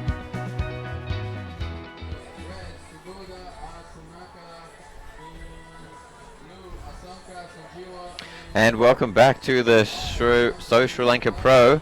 We have just finished heat number 4, and I've got our special guest with me, our heat number 4 winner from Sri Lanka. Welcome to the booth. Thank you. This is Suraga. Can you tell us about the waves in your heat? The waves is so fun and a little bit more smaller than yesterday, but I had so much fun on the water, and I was very happy to compete with especially with this rush guard wearing, and it was a dream of me. Yes. And yes, I'm very happy. And are you from Arugam Bay? Where are you from? I'm come from south. Oh, from the south. Close to the goal. Okay. So I travel all the way from there to here to compete for this event. How long is the drive from the south? Like 6.5 hours, like almost 7 hours. And what's the surf like down south? Can you tell us a bit? Yeah, and we don't have the surf point like this, like a point break. We have a reef break and the beach breaks. So close to my home, we have the beach break called Devata. That's where I used to surf and practice. Yep. And down other Midigama, Kabbalah, and those areas. Was fun. Yeah, I've heard the south gets incredible. What's the best time of year to head to the south of Sri Lanka for surf? Actually, when this moment we can surf. Yes. But the best time is December and January. December and Yeah, January. best year. Okay. Yeah. So one of the good things about Sri Lanka is there's surf in a lot of places. You can just go different times of year, right? Yeah, yeah. So when it's not your surf season, do you go to the east coast and west coast to find waves? Yeah, exactly. We have the off season, we come to here. Yep. Like most time and surf in here, and go back and surf in there. We don't have an off season, and down south, on point like a free breaks, got more choppy waves, and only the beach breaks are working. Yeah. Okay. Yeah. And what's the surf community like down south? Is there lots of local surfers? Yeah. We have the local surfers. Yeah, many. And how many local surfers are up here right now? It's 32 surfers, maybe 35. Yeah. Okay. But 32 surfers compete. Yeah. Okay. Yeah. And how excited are you to have WSL here in Sri Lanka? I was so happy that I heard about this, and I was C1 in 2010. Yep. I was a Julian Wilson riding, so I was on this event also. And yeah. Oh, you were in the event with Julian? No, I was here, but watching. I competing also. Okay. Yeah. With one hit, I remember. Oh, awesome. Yeah. It's great to see how these events inspire people. So you think that this is going to do the same? People are going to be more inspired to go surfing because of this event? Yeah, exactly. And we can see the more good surfers here, the world-class surfers, and it's nice to see them here and surfing with them, sharing with them waves, you know. Yeah, you can learn a lot from seeing them surfing it live, and they can tell you and talk to them. Have you been talking to them? Yeah, I was talking to them, a few guys in the water. They're very nice. Well, great. I can see that you're very stoked. You look very happy. Stoked to have you in your heat. Thank you. And we'll see you in the next round. Thank you. Yeah, it's cool to see the passion from all the local surfers here in Sri Lanka. It was great to hear that this surfer was from down south, and that there's solid surfing communities all over the place. As we see the crowd on the beach starting to build up, there's a bit of excitement and buzz around the town. It's only a small village. The main strip is probably only less than a kilometre long, but there's a lot of restaurants and homestays. As we welcome back Tippy Jabrick. How was it, Will? Yeah, it was great. I just got lined up with interview after interview after interview. I talked to the chairman of the Sri Lankan tourism, and he was talking about how it's great for the country because of the tourism benefits, but also because of the sport benefits and the environmental and all the goodwill that's going around. So yeah. Lot of good messages from him for sure, yeah. And attention to this heat, we have I think one Sri Lankan, one Indian, one Indonesian, and one French? South African. South African, yeah. Yeah, so Clinton Gravet is from France. He's currently sitting in the first place with a 5.67. And Nyoman Satria, he's a surfer from Padma Beach in Legian. One of the Padma boys. He's one of the Padma boys. He's also a guy that we put under our wings to all our events to become the beach commentary, and he's been doing a really great job. One of his passion is also surfing, and then here we go. Here we can see Nyoman Satria.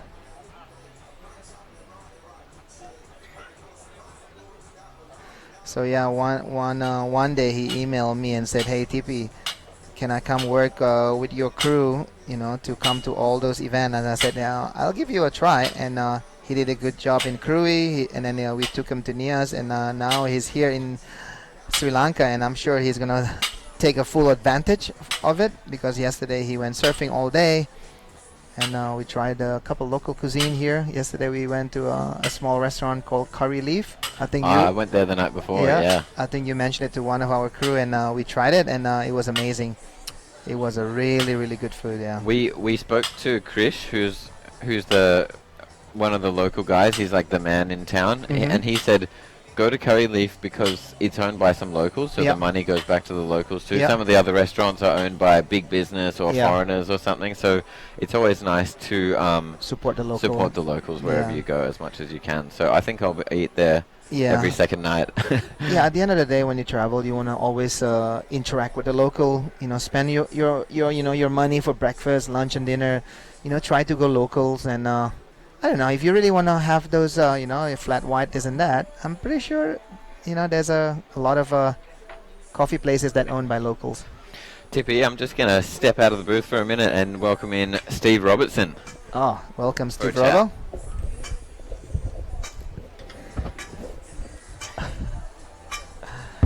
So yeah, welcome Steve Robertson's our main person here for WSL in our region. So welcome to the booth, Robbo.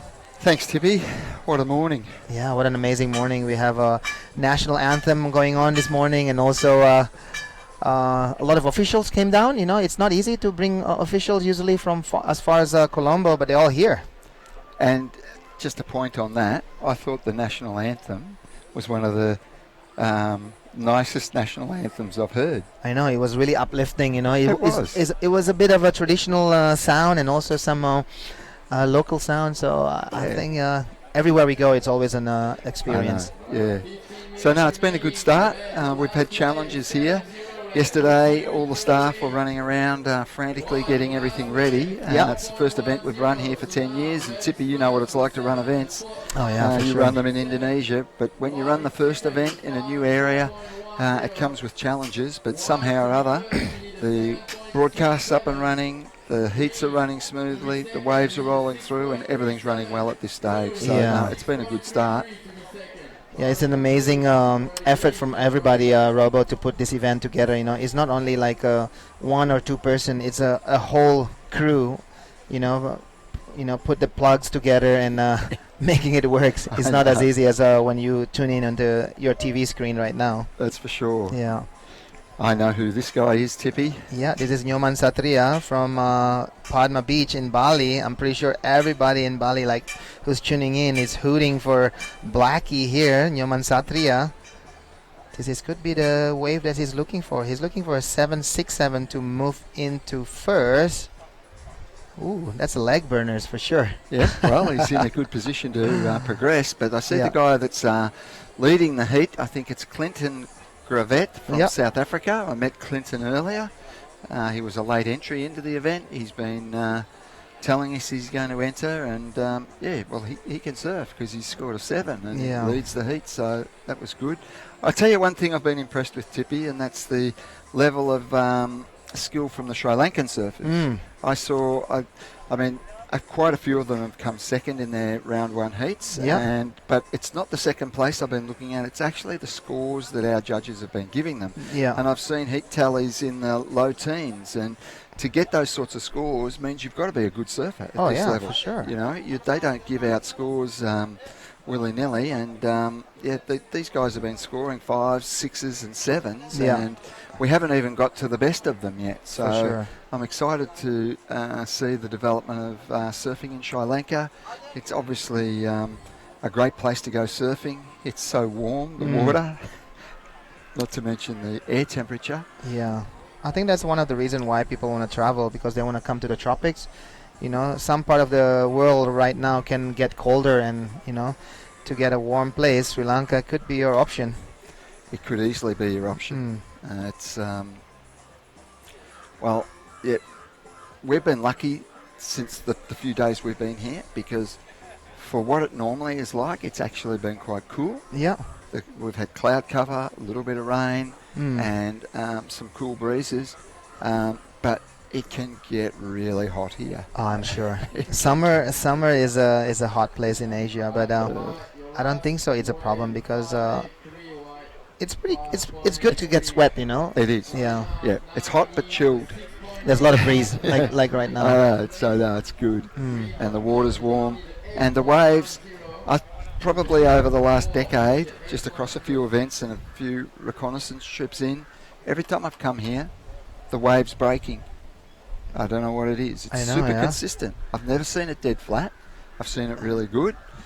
Today's okay, and that's what we expected today. We're looking at a pulse in the swell later in the week, which is really exciting. But it's a super fun place to come for a surfing holiday. I'd recommend it, and I do recommend it to a lot of people that I know, especially with families and kids that surf. Yeah. It ticks a lot of boxes. You can be a good surfer and you've got a high-performance wave that you can perform on. Yeah. You can be a young surfer and you've got a high-performance wave that's not too threatening. And, if you bring the whole family, your wife might surf. She could handle it out here, no problem as well. Or if she doesn't surf, there's lots of other cultural stuff to do around the place, which is really cool as well. There's some amazing stuff going on in all parts of Sri Lanka, but especially in this area. There's a national park just south of here, and I was lucky enough to get taken on a tour there. It's the best national park I've been to. Yeah, it's really it's similar like if you take a safari trip to Africa, but this is not as extreme as Africa. It's a bit more, I don't know, boutique-y, like not as there's not all the big five is here, but one of the most amazing thing that I saw here was the leopard. Yeah, I got the experience to saw the leopards 2 years ago when we were here, and it was amazing. To see those kind of animals living in the wild, and you can see here also the human and the people and the animals. They're living in a perfect match. They are. Yeah. These game parks aren't fenced. That elephant could walk into town. I know. And in a lot of the villages around here, that's what happens. It sounds hard to believe, but you drive through the villages here, and around the houses they have these makeshift fences, and the fences are to keep the elephants out. I know, yeah. It's crazy. And there's also a lot of photos and image of like all those old style big buses that get pushed by the elephant. It's an experience. It is. It's all here. And when we drove over, I helped. We've got Mark Occhilupo here, as you know. He's an ambassador to the event, which is fantastic. And I drove over with Mark. Here's a good wave. What colour is this? This is red. This is our current hit leader right now. South African. Yeah. This is what Arugam Bay is about. It's a high performance pocket driven wave that reels off down the point. Yeah. And this guy's surfing it well and having a ball out there. Yeah. And this is a good competition day, but in the scheme of things, it's probably an average day for Arugam Bay. It gets a lot better, and I haven't seen it get worse. That's a good thing. I heard from one of the boys here. They said Arugam Bay can hold like 6 to 8 foot. So the potential is here. If we do have a big swell coming in, I think it's just gonna get a better competition day.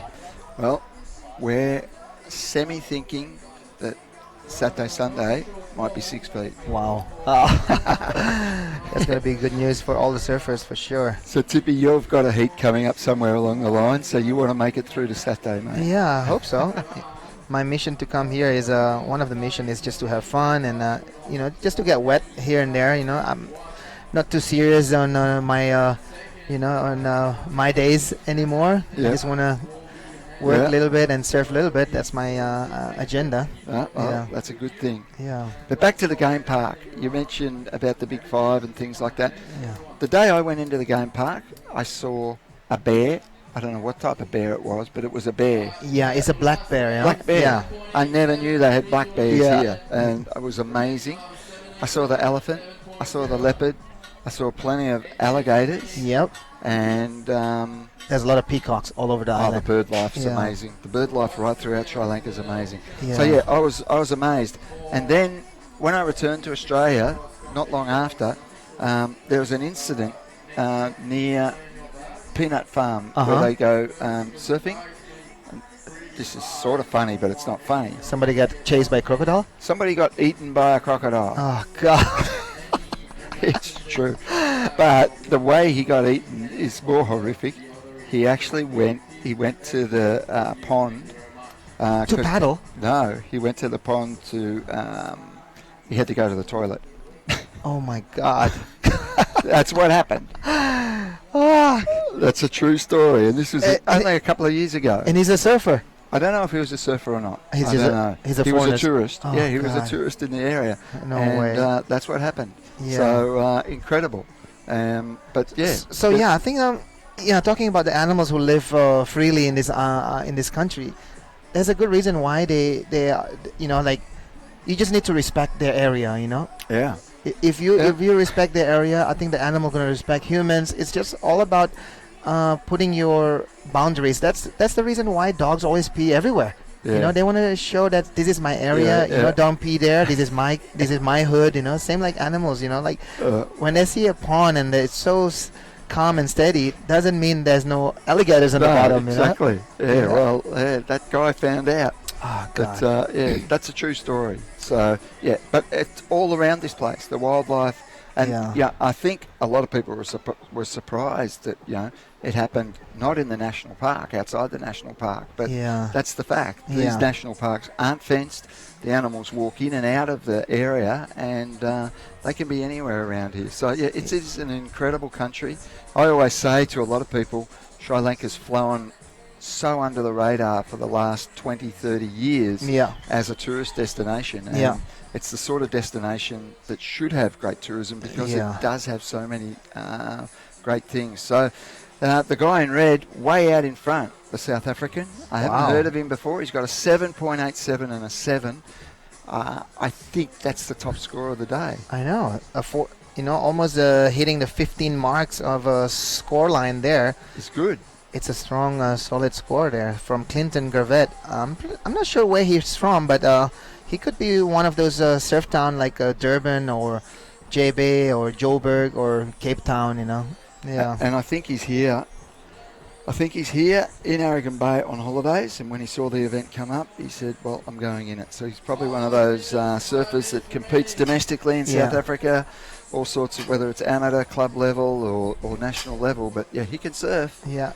So can Blackie. Yeah, Blackie just having fun right there. So yeah, talking about what do you call that? Alligators or crocodiles. Yeah. One of Insta stories that I saw from Rio Waida is they went surfing somewhere on a tuk-tuk. Yep. And they stopped by for a little bit on some river or a pond or a lake. And they take videos of maybe like around 20 to 30 crocodiles. So they are everywhere. They're everywhere. Yeah.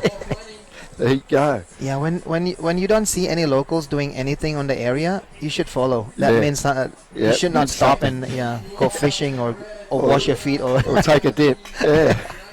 It doesn't work. It doesn't work like that. So this is Surfers in Green. He's currently sitting in the 3rd position. He's our Sri Lankan. Yeah, he's looking for an 8.03. It's not going to happen. Yeah, it's pretty hard to get an 8 point here because so far the highest score is a 7.87. Yeah. But the Sri Lankans have been doing well. There's quite a few of them who got through, which has been good. Yeah. The other intriguing thing about this event, and they surfed this morning, and I'm almost sure it's the first time that we've had Indian surfers enter a WSL event. Oh, for sure. And there were 5 of them came over. It's not far from India, as most people would know, so it was easy for them. They've come across, and I think 5 of them have surfed. Yeah. And they also used the opportunity during the free surf the other day. They saw Oki, they got him together for a group shot. Nice. So that was a good thing. Yeah. The 5 Indians have surfed, and there's 2 Malaysian surfers coming up somewhere, and I think it's the first time we've ever had Malay surfers compete. And one of them is actually already advancing into the next heat, Muhammad. He got through? Yeah, he got through. He got 2nd. Wow. So Muhammad got through. He was surfing heat number... There he is. Number, is this it? No, Malaysia. Yeah, Muhammad Daud. He advanced into the next heat. That's awesome. Yeah. So first time Malaysian surfer and Indian surfers have surfed at WQS level, and the Malay surfer has progressed. So that's amazing. We're going to have to do a media story on that. And there's also a couple Sri Lankan surfers already advancing into the next heat. Yep. And the best of the Sri Lankans we've seeded into the next round or so. Yeah. So it's good. It just reiterates what we all know, and that's just how global the sport of surfing is now. They're coming from everywhere, and they're coming with good talent. There's good talent in all these countries, and surfers everywhere. So no, it's a great thing. I think for the Indian or the Sri Lankan surfers, it's not about winning a heat or winning the, it's about participating, Yeah. getting stories behind, their countries, representing their countries in this kind of event. So Yeah. there will be a lot of hype about their participating, and also it's just all about getting momentum to become like a strong nation one day of surfing. And Yeah. you'd know about that well, Tippy, because that's what's happened to Indonesia. You've been on the forefront of not just competing, but also setting systems in place for younger Indonesians to develop through. Yeah. Systems that weren't in place when you were developing as a surfer, but they are now in place through your efforts. But that's what happens. You put events on.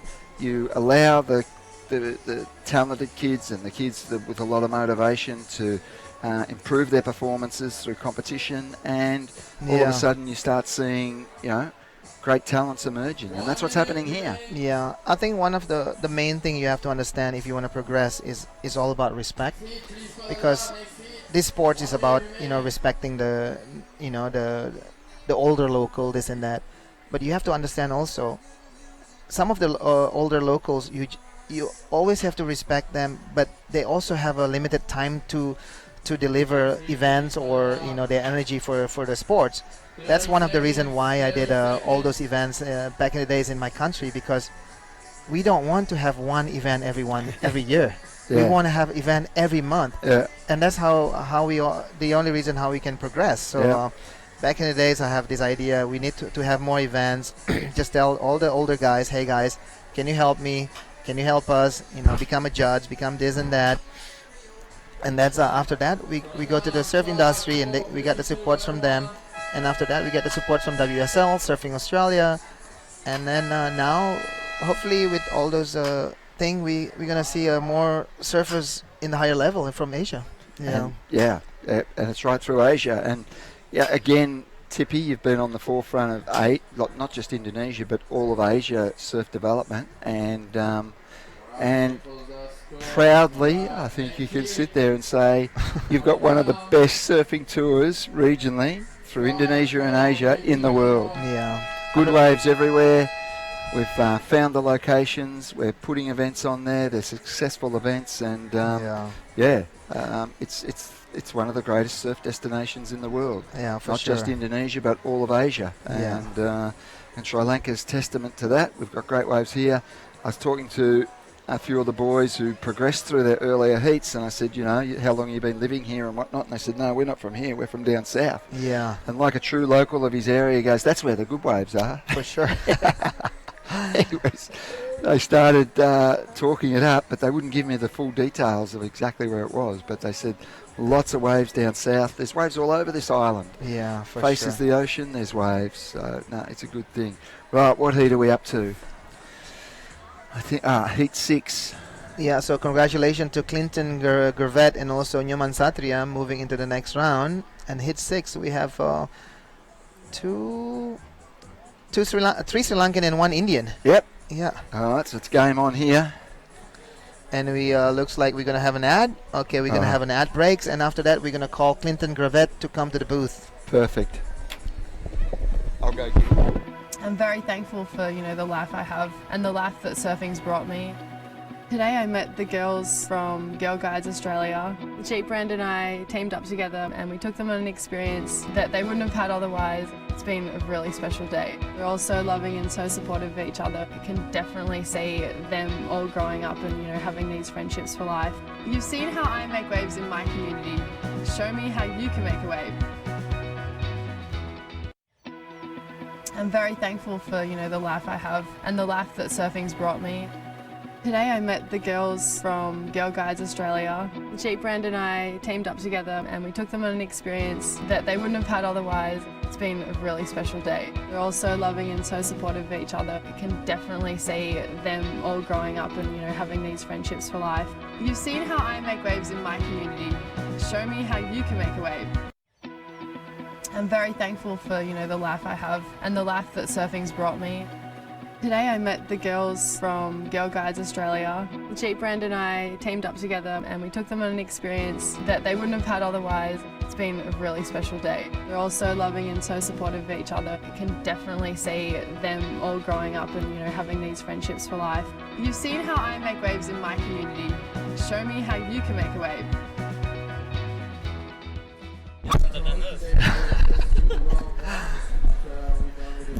So we're back to the live in action, and right now we have our last heat winner, Clinton Gervette. So Clinton, tell me a little bit. You said you came here late, and then you decided to enter the comp. Yeah. So I've actually been living in Thailand. Okay, you live in Thailand. Yeah. And I bought 3 new boards in July. And then you tested on the Arugam Bay. I haven't ridden them, so I thought, hey, let me come to a contest. At least maybe I can win some money if I do well. Pay for my trip. That's amazing. So where do you live in Thailand? In Phuket. You live in Phuket? Yeah. So where do you surf? In and Nathon mainly, because no one really surfs there. Neharn. I surf Neharn. Yeah. It's a left-hander, right-hander, a small one. It's more like a beach break, all over. And then there's the airport reef. I've surfed that a few times. No way. Yeah, that's quite fun when it breaks. Yeah, the best place is actually in near Patong. I forget the name. Kalim. Yeah. We had a contest there about 2 weeks ago. So all the boys there, Jube and Decha and those guys. I actually coached Jube for triathlon. No way. Yeah. Good man. What a story we all have here. So tell me a little bit, like how did you decide to come to Sri Lanka? 10 years ago I was on the QS. Oh, really? Yeah. You were here? No, I wasn't here. I didn't come here. If there were waves like this, I would have stayed on the QS. Okay. The QS is a grovel, It's really hard to get moving. But yeah, I just thought, man, do something different. I miss surfing because I'm actually a professional triathlete now. Okay, nice. Yeah, so I thought, let me come try surf. I didn't surf from September to September from a dislocated shoulder. Okay. Yeah, had the op. Now I'm good to go. So what happened to your shoulder from surfing? I fell out a tree about 5 years ago. What were you doing on a tree? I was hunting. Ah, okay. Where in Africa? In Africa, yeah. Okay, so after that you recovered and you deciding to come here, and I think you did a really good job because you got the highest score so far of this event. Well, I think it was because the waves were better in my heat than any other heat. Yeah, the condition is getting better and better, but yeah. Hopefully we're gonna have a better condition soon. So tell me a little bit, where part of South Africa are you from? A small town called East London. East London. There's Greg Emsley from there. Greg Emsley, Royden Bryson. Yeah. I know Greg. He used to come to Bali. Rosie Hodge, the commentator at WSL, Rosie, from East London, yeah. There's loads of them from East London. What's the reason why you moved from East London to Phuket? Change. Yeah. Yeah, I got offered a job there, and I thought, let me take it. I've only been there for just over a year. Okay, nice. So yeah, I'm enjoying it there. It's different. I won't stay there forever. I miss home a lot. Yeah. So that's a good story because we have surfers from all over the world entering this event. And what is your highlights of Sri Lanka so far? Oh, for me, the waves, definitely. The wave, yeah. We went to surf Whiskey Point the other day. Oh, it's just remind me of a wave in Port Elizabeth called Avalanche, but better. Really? And the water's There's warm. no shark, but there's crocodile. There's no sharks. Yeah, I surfed the other morning. I paddled out in the dark here. Yeah. And the one guy said, they saw a croc here like 2 weeks ago. I was like, no. It's not croc. Yeah, I don't think so. It's just a piece of wood. So looking forward to see you in the next round. And do you want to say anything to your family back home or in Phuket? Sawadee Cup. Yeah, Sawadee Cup. I got mates in Phuket. Merrick, I'm sure he's watching. My mom and dad woke up really early in South Africa to watch. So mom, dad, what's up? And I got a girlfriend back home as well, Amy. I don't know if you woke up to watch, but if you did, shot. But yeah, hopefully I'll make it through another heat. That'll be cool. Yeah. So you said you did a QS like back in the days. So where did you travel before? So when I left school, I decided to do the QS. So I did that for 2 years. Always started off in Brazil back in the day. Yeah. So I did 3 contests in Brazil. Then we did obviously over June, July, did a long stint in Europe. Yeah. So Portugal, Spain. Who was your England. Who was your travel buddy from South Africa? Oh, well, I travelled with. Yeah, there was when I was on tour, there was 15 of us from South Africa. Really? Yeah. Greg joined us. Royden, Keegan Nell, another guy from East London. Devin Matthijs. Yeah, also from East London, was also on tour. Yeah. Who else was there? Geordie was still starting out then. Yeah. Yeah. There was one guy from Durban. I forget his name. He used to ride for Quicksilver, and then Dan Redmond. No. Brandon Jackson. Yeah. Jacko. Yeah. Jacko was on tour with as you, well. Yeah. Rudy Palmborn was there. Wow. It was a big crew back in the days. Yeah. Yeah. But now they kind of like choosing their path, because there's a lot of event also happening in South Africa itself, like a couple 6,000, 10,000. So they just stay domestically. Yeah. Yeah. Well, you make more money if you travel internationally if you do well, you know. Yeah. But staying at home makes it much cheaper, and also it's traveling is taxing on your body, you know. Training wise, you don't really train as much if you're at home if you're on tour as if you would at home.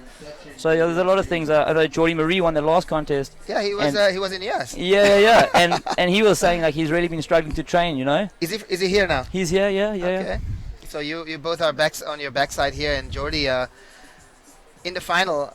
We didn't think about him getting that far, you know. But in the final, he was just blasting that the right-hander. Yeah. He wasn't, because I was there. Yeah. He wasn't that the big set. It was a medium size, and he got an 8.9 or something. Oh, he and just kept it in the pocket. Yeah. Yeah. And then from there, we just say, oh, this guy's gonna win. So, Yeah. So you have a couple South African here, yeah. Geordie, yourself. Kobe Oberholzer, Yeah. Shane Slarks just arrived now. Is Kobe Oberholzer Frankie's son? Frankie's son. Oh, really? He surfs just like Frankie, but a little bit Nice. faster now. Frankie's slowing down, I guess. Okay, yeah. But yeah, no, he's also a bit crazy. Who else here? A couple of the younger crew. Couple of the younger crew coming through. Yeah. So Clinton, good luck on the next round, and looking forward to see you surfing more, and enjoy Sri Lanka, and hopefully to see you here soon. Yeah. Yeah. Thank you. I'll definitely be back. Okay. Good luck, Lanka's Clinton. cool. Yeah? Okay, that was Clinton Gravett from South Africa, just taking that heat. What an amazing story we have there from Clinton. We have Will Hayden-Smith here back in the booth. What a great story from Clinton, Will. He live in Phuket. He heard about this event. He fly here, and he used to be a QS grinder back in the days. That's so rad, isn't it? I know, yeah. And he was so excited to be here. You could just hear it in his voice. Yeah. Yeah, it means a lot to these people to get back in the water and put the jersey on and get a heat win. Oh, yeah, for sure. Winners are grinners, you know. Yeah, he was surfing good. He was surfing good, super solid and super strong. And in this heat, we have 4 Sri Lankan and 1 Indian. So in this heat, looks like the surfer from... Indian is in white, Sanjay. Okay, so we have blue surfers in blue is Ashtanka? And 15 minutes. No. 15 minutes to go. So yeah, surfers in blue is from Sri Lanka. Second is from India. Just with one score, he with a 4.2 put him in the first place. So actually, the score, if you can get like in the range of 5 or 6, you're in a good position. Yeah, if you've got 2 5s today, you've been getting through the heat. Yeah. So, like we saw this morning, the conditions were a bit tricky. There was a bit bumpy, like we were talking about morning sickness. Yeah. So I just spoke with the head judge, Luke Reading. I think we're going to start a bit later tomorrow. Because it got better later on. Yeah. Yeah, it got so much better. And so I think we're going to have a 7:15 call tomorrow. Yeah, it is. But Sri Lanka, the Waves are doing a good job of telling a story of why surfers should come visit. And even if you don't surf, there's I was just talking to Tilak, who's the head of LSR, who's our events company here that we're working with. He said that he was like a former multiple windsurfing champion, so he loves the ocean and water sports, which is really cool. And he was saying just an hour drive down the coast is one of the biggest national parks in the country. And it's Yala National Park. Yeah, we've been there. It's super nice there. I think Robo also mentioned he went there and he saw a lot of animals. Yeah, I'm definitely gonna go this trip. It's amazing, Will. big elephants and bears and The one that we come here to watch is actually the leopard. yeah. That animal is so amazing because I'm from Indonesia. We have the Sumatran tigers. Mhm. We used to have the Java tiger. We used to have the Bali tiger. So the Bali tiger is extinct. It's no more. It's a sad story. The Java tiger is also already vanished from our habitat, and all we have left is only the Sumatran tiger. And to have like a national park that the government really protect, it's amazing. In Yeah, Indonesia, we do have a national forest, but they burn it down, and it's pretty sad. Yeah. So the Sri Lankan government's doing a good job of looking after their natural treasures, and Tilak was also telling me the drive between here and the national park. There's like 10 different point breaks. So I've only surfed a handful of them, and I'm looking forward to getting out there And all those point breaks have one name, secret spot. You just have to find it yourself. Here we go. This is a live action. Totally. What do you call this? This is like a zoom in images of surfers in green. Madhusanta. He's sitting in the 4th position. He's only looking for 3.20. It's still wide open in this heat. Yeah, this heat is anyone's. With 9 minutes and 22 seconds to go, it's probably been one of the lower scoring heats of the day so far, even though the conditions have cleaned up. So the surfers have maybe been a bit out of position for some of the sets. You can hear in our microphones the wind's just gone offshore, I think. So the conditions should just get cleaner and cleaner as we go on.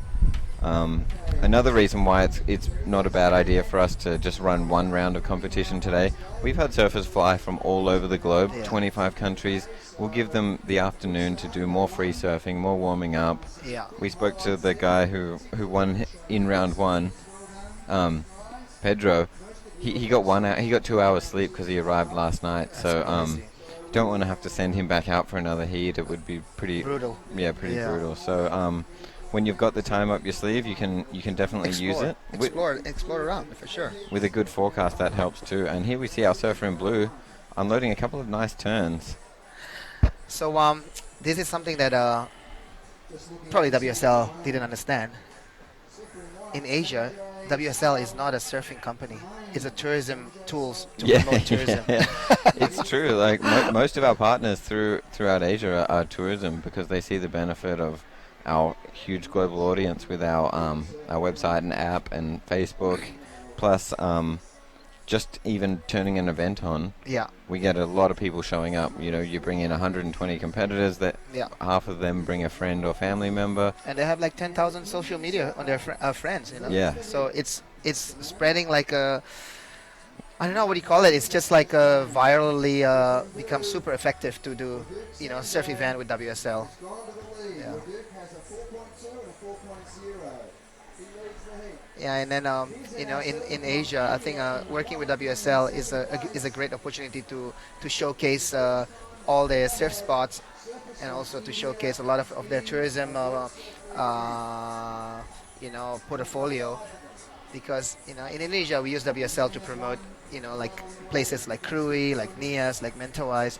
Even though a lot of people already know about it, but we just have to keep promoting, keep marketing our assets, And I think Sri Lanka is doing a good job of promoting WSL, even with, they have a lot of tourists who come here and they've never surfed in their life, and they do a surf lesson, and they all of a sudden they fall in love with surfing. So if you fall in love with surfing, generally you start following the WSL to get more surfing news and updates and watch the surfing. So the surf schools here are teaching people from Israel and countries in Europe that they come from all over the world, and they're gonna now be fans of the World Surf League. And there's people sitting on the beach. It's really hot here, and there's people sitting on the beach just to watch the surfing, and there's a really good vibe here on the beach. Yeah, it's been a really good day one. I'm pretty stoked.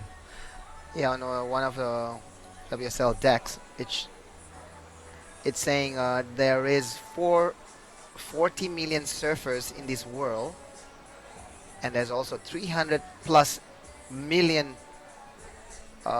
people that interested in surfing. So it shows how fast and how big these sports can grow, and the potential to have, like even like 1% of the 40 million surfers to come and visit, any region to, to surf. That's a big money. Tourism is a big money. Yeah, well, I mean, Steve Robertson explained at the press conference yesterday that the surf tourism after the events here in 2010 and 2011 really exploded. Yeah. And there's no reason to say why that won't happen again, especially as we move through the week. The surf forecast looks like it's going to get better. We're going to get some more high-profile surfers into the draw. There's going to be a lot of people tuning in. Like in the next heat, for example, we've got Mitch Parkinson, who he's got a lot of fans. He did an edit recently in Indonesia. Did you see his clip that he brought out from his trip? I think it was in the Mentawais. Probably amazing waves. Yeah, amazing waves and huge aerials. Yeah. So he's got a lot of fans, and I'm one of them. Yeah. So Mitch gonna surf next heat. Yeah. So in less than 5 minutes, we're gonna see Mitch Parkinson, and I'm pretty sure everybody in Gold Coast is it's only like 1 p.m. or 2 p.m. It's midday in Gold Coast. Yep, 2 p.m. 2 p.m. and everybody in at the Coolangatta. Yeah, that's beer time at the Cooley Hotel. Yeah, at the Cooley Hotel, everybody gonna tune in into WSL and gonna cheer up for Mitch Parkinson. And here's our surfer in green. Really low stance, but really aggressive turns. He's looking for a 4.24. Ooh, that's a strong wrap around. Unable to get around. Oh, maybe. Yeah, that end section can be tricky, but you can definitely get some extra points there. That was a nice hit in the pocket from our surfer in first position. Yeah, I think Mitch Parkinson gonna lift the level anytime soon to show how to surf. What is the potential, and how can you make a high score on this wave? Because there's a ramp area also for doing airs. There's Mitch walking out right now. You've surfed a lot of heats, Tippy. If you were surfing a heat out here, would you do the run around, or would you paddle back out? What do you prefer? Ooh. If you're really down the point, I would run, because I surf Karamas many times. To paddle back when you get a long wave, it's take longer time rather than you run into the keyhole. So I think even in Nias, sometimes walk on the reef and start paddling from the keyhole is quicker if you paddle around. So I think you can just walk around and even run around, do a little run, and then you're gonna get there earlier than the guys who's paddle. It also saved the arms. When I was surfing one of the points yesterday, I was just paddling back out, and guys were running around, and I got too tired too early. Yeah, as a surfer, you're using your upper body a little bit more than your legs, so yeah, doing a little running around won't hurt you. It's probably like saving more energy. Yeah. Same like Kira back in the days, you saw that images of Aki running around after getting long barrels. I love those old images. You even see them like jumping in the back of a truck and getting a lift up. I know, yeah. So Kira is a bit different these days. Everything's shifted to snapper rocks. That's the central of surfing in Gold Coast these days. And this is surfers in white. He's currently sitting in the second position. So yeah, Will, you're back in the office right now. There's a lot of schedule happening in the Australian leg, especially at the end of the year and also at the beginning of the year, yeah? Yeah, we've got a couple of events coming up in WA. Look at that beautiful view of the event site there. Yeah. There's the judging tower, is the big one at the front, and then we've got our Jeep vehicles, and we're just in a tent behind that big judging structure outside in a pop-up tent with our feet in the sand. Yeah, you can see the priority disc there. That's where the judges is. Yep. We've got a rescue boat behind that. And also behind those trees, I heard it's a reserve area. Nobody can build anything because there's a sand dune on the left. So yeah, pretty nice area. Yeah, they've done a good job of where you can build and where you can't. And, we're staying at a hotel that's about, like 8 minutes walk away? No. Maybe 10. It's just inside the bay. At the new TriStar Hotel. But there's plenty of resorts. If you wanted to come here, you can just check out one of the travel websites. And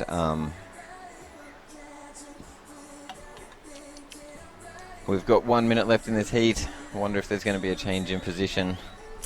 So yeah, What is your schedule in the beginning of the year next year? Well, firstly, to finish off this year, we've got a couple of events in WA. We've got the last women's QS 6000 in Port Stephens. Yeah. Then we've got Taiwan, where there's another QS 3000. Yeah. I heard there's an event in China. Is that happening, or is that still on the? Yeah, we've run events in China in the past, and we really want to go back there. China's a really cool market, and there's really good waves around some of the places, so we're always talking to them, kind of like we have in Sri Lanka the last few years. Yeah. Sometimes it can take a while to get things going, and we've been talking to our people over there. Yeah. And then it goes into the Aussie leg. We've got QS's the Carve Pro at Maroubra. We've got the Great Lakes Pro at Boomerang. Boomerang has incredible waves. Really, yeah. And Newcastle, Bondi for the big one. Newcastle and Manly. And Manly, yeah. Exciting announced just recently that we're going to New Zealand for the first time in a long time. Where are you going, Piha? At Piha. Oh, nice. For the Piha Pro Challenger Series event. Is that going to be the girls on? Oh, no. Men's and women's. Wow. So there's not a lot of downtime. I'm a bit stressed just thinking about it. So let's throw to a commercial break, and then we'll come back for heat number 7 in just a minute's time. I'm very thankful for, the life I have and the life that surfing's brought me. Today I met the girls from Girl Guides Australia. Jeep Brand and I teamed up together, and we took them on an experience that they wouldn't have had otherwise. It's been a really special day. We're all so loving and so supportive of each other. You can definitely see them all growing up and having these friendships for life. You've seen how I make waves in my community. Show me how you can make a wave. I'm very thankful for, the life I have and the life that surfing's brought me.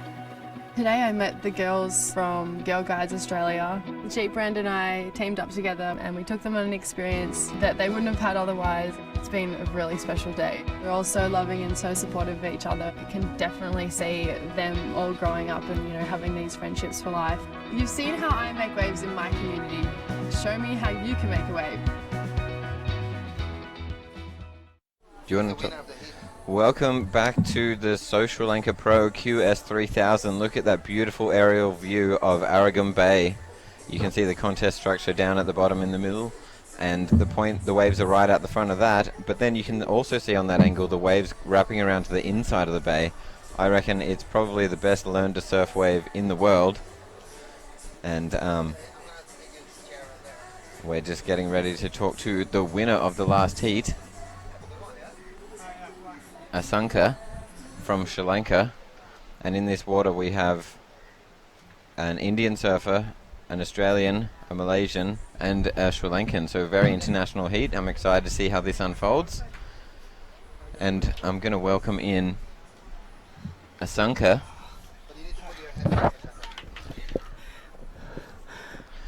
Asanka, welcome to the booth. Thank you. You're a little out of breath, sorry. Yeah. How was that heat? It's very complicated heat. The long wait for the set, and it's fun. It's like a serious heat. Yeah. Yeah. I could tell you wanted to win. You were running around the point. Yeah. And to get to go play. So how does it feel to have this event at your home break?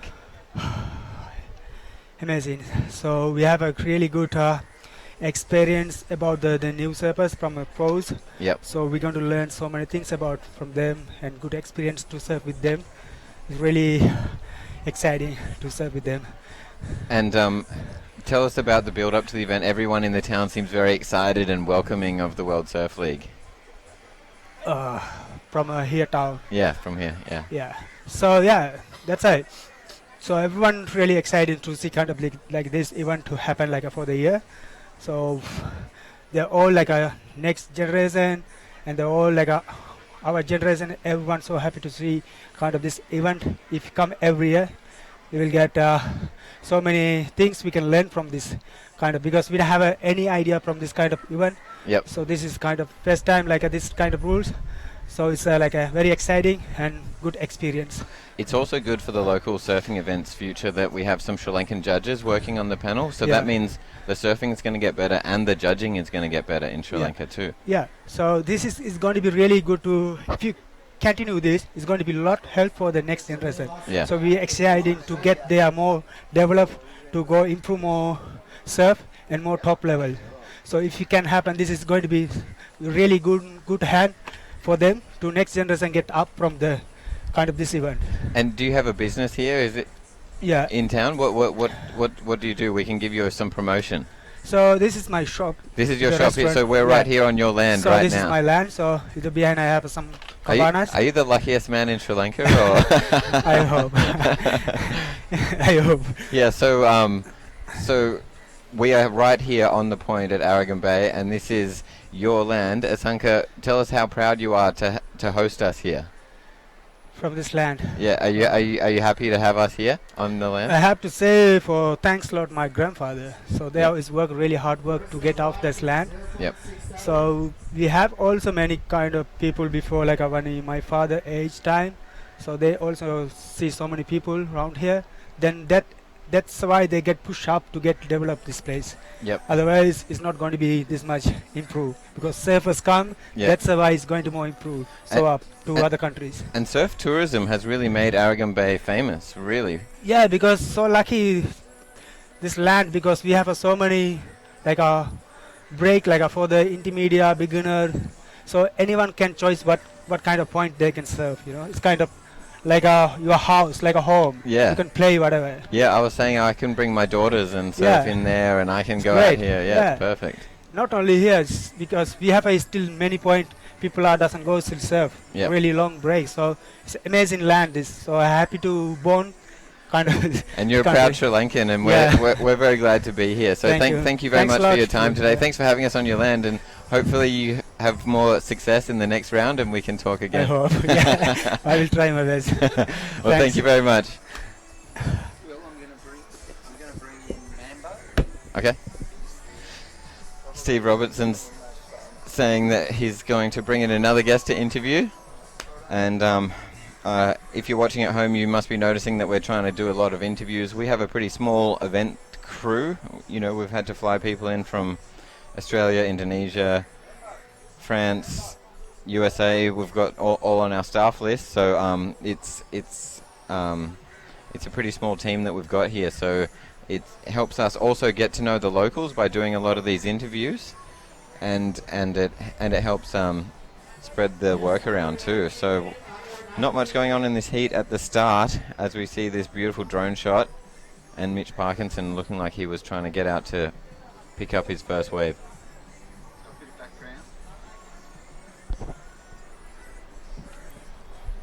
And here goes Mitch Parkinson.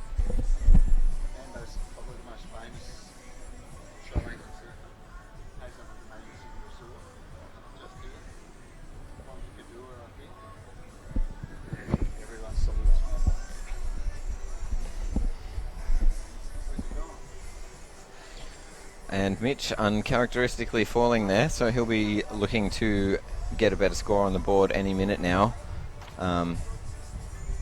I spoke to him at the restaurant the other day. He was super excited to be here. He's been doing a bit of work and got some time off from his boss, so thanks to Mitch Parko's boss for letting him come here. It's a delight to have in the draw.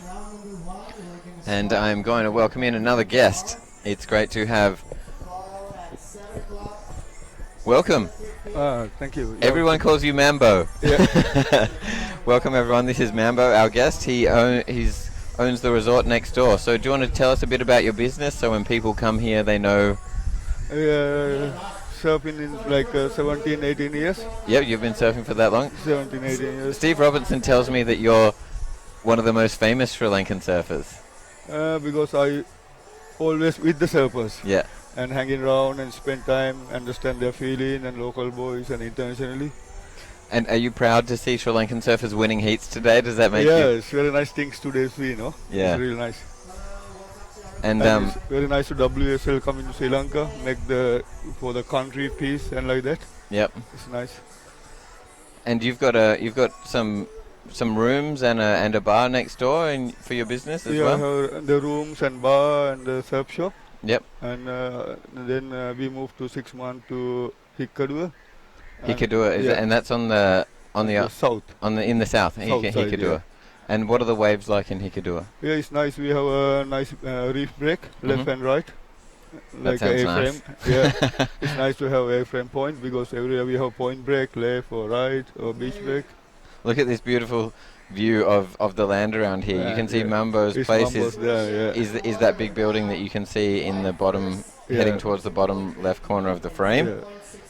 And that wave out the front of Mambo's Yeah, is like a baby point, no? Baby Point. It's the perfect learn to surf wave, most perfect learn to surf wave I've ever seen in my life. And then you can see all the fishing boats. The fishing boats Yeah. go out at night and get all the food for us. They come in morning like 5 o'clock, 6 Yep. o'clock, back to beach and sell the fish for the market, on the bar, restaurants.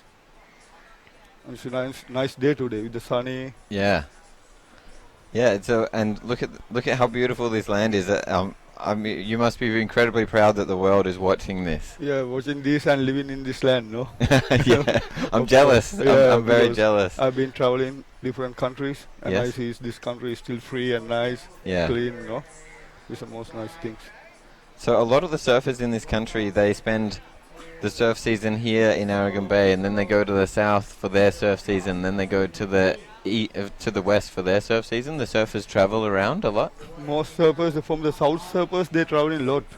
The south surfers, they come to Arugam Bay and spend 6 months here and doing some business and surfing and more updating surf.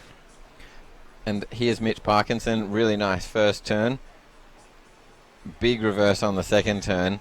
Is it exciting to see Mitch Parkinson surfing like this? Sure, it's nice, yeah. The locals are gonna love seeing that kind of surfing. This is one of the best waves of the day so far. Unable to finish it on the inside, but it doesn't really matter. Most of the points are out the back. Do you think watching surfing like that with your eyes can help you learn and adjust, seeing how he's going to do it? Yeah, I think so. Yeah, we try to be in the next few days for our junior surfers. Yep. Keep in here and give them to opportunity to watch all the good surfers. To watch them and talk to them and ask them questions.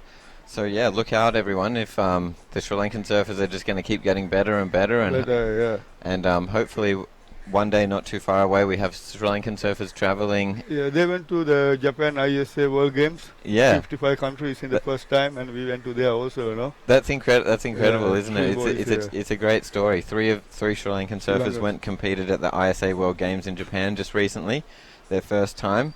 As we see Mitch Parkinson finishing up his ride, I'm interested to see what that score comes in as. I think it was one of the best waves of the day. Mitch is doing the runaround as we speak. The run up the beach is very hot. And Mambo, I think one day this week we're going to have Oki come to your place and talk to all the local surfers about what him winning the world title and traveling on the tour, and also giving them some tips on how they can improve their surfing. That will be pretty exciting for the surfers. We are waiting for this. Yeah. 7.67. Okay, we're going to move on. Thanks very much for talking to us, Mambo. Make sure when you come to Arugam Bay you visit Mambo's place. It's great accommodation, food, and you can have a few drinks there on the weekend as well. Yeah, thanks very much. Thanks, Mambo. And Green, you need a 6.56. Green need a 6.56. And we're going to have a change in commentary. We've got Steve Robertson and Tom Chaminade coming into the booth.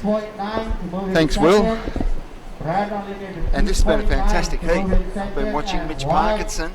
I don't know what he scored for the last wave, Mitch Parkinson, but I saw some huge, big turns from Mitch. Yeah, I was not really looking because we were walking back to the booth, but I see one turn that was looking pretty good. Yeah. One. It was that Parkinson style that came through. Oh, there we go. Yeah, here we go. Beautiful. Watch some of these turns and you will get the feeling that you're seeing the Parkinson influence in there. It's the Parkinson family thing. And I've always said that 12 minutes remaining. great surfers often have a genetic advantage. Yeah, that's true. We'll see tomorrow in round 2. We'll have the young Noah Bishan, and he's here with his father. So we'll see how this turns out. No, well, throughout surfing, you'll find there's genetics involved, I think, and the Parkinson family is a really good example because I think it's Mitch Parkinson's dad is Daryl Parkinson, and back in I'd say the 70s, 80s, Darryl Parkinson was an incredible competitive surfer, and he also displayed the Parkinson trait, which is super smooth, super fast, super stylish, and it comes through all the Parkinsons. Joel Parkinson, obviously, and Mitch Parkinson as well. If you watch him surf, it's really smooth, really stylish. Yeah, and it seems to fit the criteria pretty well. It does. The WSR criteria with speed, power, and flow. Yeah, for sure. And Mitch, young Mitch, he's an elite surfer, there's no doubt. He gets some of the greatest barrels at Cura and whatnot. This looks like, is this him now? Yep. He's a great surfer, and he's had wins on the QS circuit, but he's never quite been able to crack it for CT qualification. And he's such a laid-back, easygoing, happy-go-lucky character that just maybe he hasn't got that killer mental attitude that's required. But from a skills perspective, what a great view from the drone looking over Arugam Bay. We're in paradise, Tom. Yeah, we're definitely in paradise. We got here 2 days ago, and I'm still amazed by all the little places, all the little shops, cafes and restaurants that's all around. And so far it's been really good, and I can't wait to see what's the end of the week's gonna provide here, and hopefully we got some great conditions and get the surfers to perform in that wave. That seems to be a really high performance wave. Yeah, really. Yeah. It's just about everywhere you go, you try and give an analogy as to what the wave's like, and you try and choose another famous break that you think is similar. And I always say to surfers that ask, tell us about the wave a little bit, what's it like? I always say I think has similarities to Snapper Rocks. Yes, it does. That's probably why Mitch Parkinson is doing pretty good. Yeah, it's reeling off. It's a very consistent right-hand point break. That's Didak, our surfer in white from Malaysia. So it's fun. It's really good to see surfers from Malaysia, India, and some QS. It's really. Well, that's another talking point. We've got 25 nations represented here, and I think I've got a feeling that's the most that we've had at a WSL event in one event. 25 different nations from around the world, including India and Malaysia, I believe, for the first time. And other countries that are here include Ireland, Great Britain.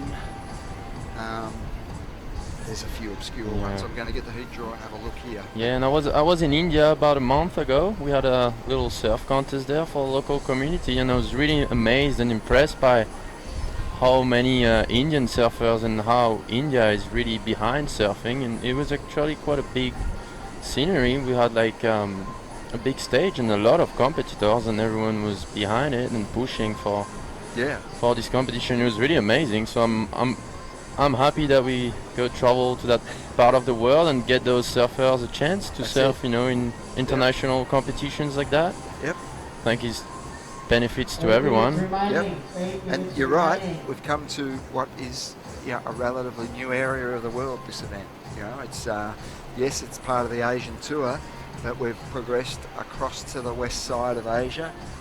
Tom, you're based in Indonesia, and that's the hub of it all, and we get a lot of events over that side, but we're steadily moving across. We're at Nias just a couple of weeks ago, which is to the west of Indonesia. Now we've just taken that extra step across, and now we're right on the western boundaries of the Asia region, and it's new for us to come here to Sri Lanka, and all of a sudden out of the region there's surfers from India and Malaysia coming to the event. So it just it reiterates the growth of the global sport. There's surfers out there everywhere, and they're getting into it big time, and there's not just fun happy-go-lucky surfers. There's dedicated competitive surfers. And with surfing getting into the Olympics now, all those countries that didn't really know about surfing before, they are putting up teams together and starting to do training programs. Like we've seen, maybe next year we'll have surfers from Thailand as well, and Myanmar. They all have like surfing federations, and they often come to Bali, to have a few training programs because some areas lack of knowledge and expertise in some some fields, so they come to Bali and we get the chance to meet them, and it's really impressive, and cool. I'm really amazed by how many little surf federations and surf teams are growing up thanks to the surfing going into the Olympics. Yep. So I think it's a big potential for the region, and we'll see what we do in the next few years. Yep. And the guy from Malaysia who surfed earlier, he got through his heat, got through round one. And I look at the heat draw in round one, and it's incredible because that heat, that his name was Muhammad Daoud. Yes, we'll call him Mamat. Yeah, Mamat from Malaysia, exactly. Right. And he got through his heat? He got through his heat. Okay. And in that heat, we had, yes, the surfer from Malaysia. Then we had the surfer from Sweden, Kian Martin. He's a great surfer. Yeah, he won the heat. And yep, so there's a Swedish surfer out there winning heats, and he'll go a lot further in this competition. But I'm pretty sure Kian spends a lot of time in Bali. Yeah, he's based in Bali. Yeah, effectively. And I remember 2 or 3 years ago when we had that qualifying series competition in Pachitan, he did really good. I think he went up till the final against Rio. Yeah. Rio Waida was the first win of his career. Yeah, so Kian is a great surfer from Sweden. Then we had 2 Sri Lankan surfers. So yeah, the mix of nationalities here at the Sri Lanka Pro is huge. We're going to finish after Heat 8 today. We're just going to do round 1 and the first 8 heats, even though the waves just keep rolling through, peeling through beautifully, and it's a really good competitive wave. As I said, and I was being serious, it has similarities to Snapper Rocks. Today, and I've seen a lot of the wave here, today is a really good fun day out there. It can get a lot better. And at this time of year, this seems to be like almost the base level that it sits at, and it gets better from here. It looks like we've got a great forecast, so that's why we'll probably just do the 8 heats in round 1 today, because we're looking at the forecast. We could keep going, the waves are good enough, but we'll just do the 8 heats today, and we're expecting a bit of swell to really kick in the next few days, so we don't want to get too far ahead of ourselves. We want to capitalise on the good swells that are coming, and yeah, hopefully as we go into the weekend, it really shows its full potential. A bit bigger, it'll hug the reef more down the line. You'll start to see some steep barrel sections, and yeah, maybe you too, the viewer, will see the similarities between Arugam Bay, the Point Break, and Snapper Rocks, the Point Break. I'm sure it doesn't get like Snapper does in a cyclone, but probably not, but I'm pretty sure it gets good, yeah. It looks super fun out there right now, so super fun. I can't wait to see what the next few days will give us.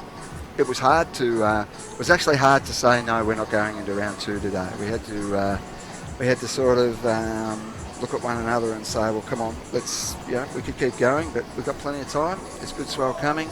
Let's just nurture our way through this and try and kick some real goals for the sport and for the surfers who have come from all over the planet. So I'm going to give you a few of the nations that are here, just making up these 25 nations. So we've got Portugal, we have India, we have Sri Lankans obviously in the event, doing quite well.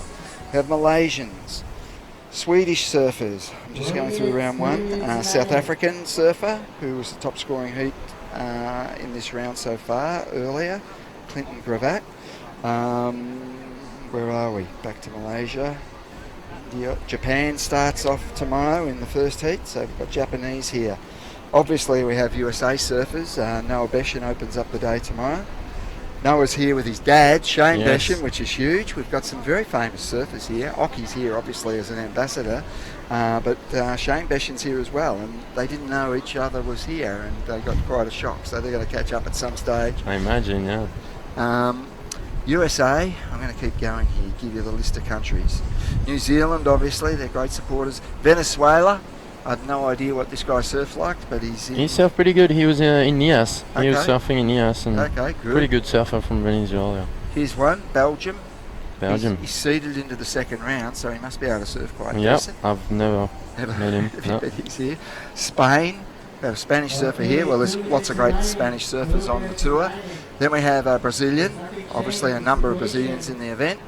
Costa Rica, Argentina, Israel surfers, Argentina again, Peru, have just about exhausted the whole lot. Argentina, yes, no, I mentioned Argentina, Costa Rica as well. I think there's someone up here that I didn't notice. Chile, I haven't mentioned Chile, they're there.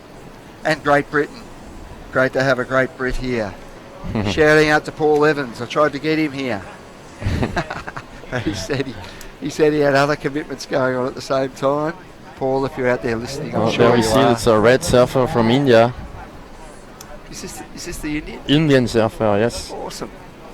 Apu. He's in third place, only needs a 3.5. He's having a go at it. He's got under a minute. Mitchy Parkinson stitched it up, has he? Yeah, second surfer is our Malaysian surfer, Didak. Wow. If the two Malaysians get through, that'll be amazing. First event, and if they both get through. They both from those Malaysian surfer. They both from that little place called Cherating. Yep. And it has a really nice point break, a left-hander that can get really good during cyclone season. Their season is around December and January. And they did a hockey Grom comp back in the days, I think. And those two surfers were doing the Grom comp. Wow. And here they are with hockey here in Sri Lanka, competing in a QS. Crazy. It's a nice story. Oh, the guy in white again. Oh, that's the Malaysian. Yeah, he had some style. 5 seconds. It's good to see. Mitch Parkinson's really stitched the heat up. He's the Yes. top scorer of the day. Mitch on the siren. Victory lap.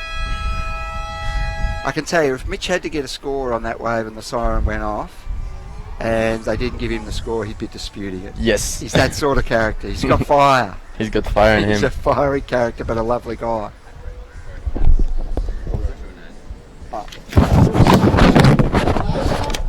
Okay, we're going to throw to an ad. So I'm going to pass over to the booth, the editorial booth here. We're going to throw to an ad, Tom, and then we'll be back. Okay. I'm very thankful for, the life I have and the life that surfing's brought me.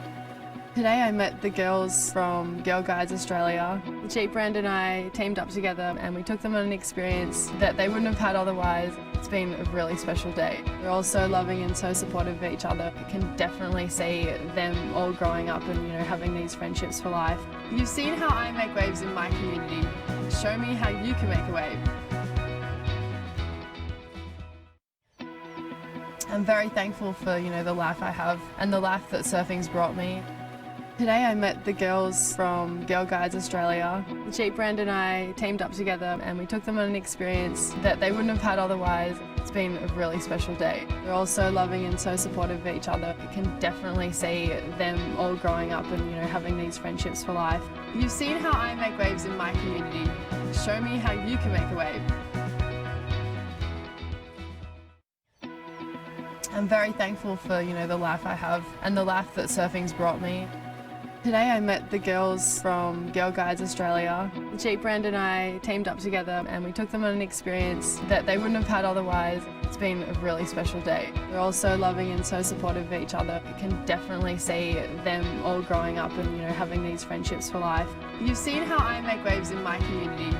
Show me how you can make a wave. Alright, welcome back to the Sri Lanka Pro here in Arugam Bay. This is the last heat of round 1 and we will call it a day after we finish that heat. So we have Pradip Kumara from Sri Lanka in red, Asushanta Andradasa from Sri Lanka as well in blue, Tipi Jabrik in white, one of the Indonesian legends, and Isuru Ranga in green from Sri Lanka as well. So after this heat is done, we'll call it off for the day and we'll have round 2 resuming tomorrow morning.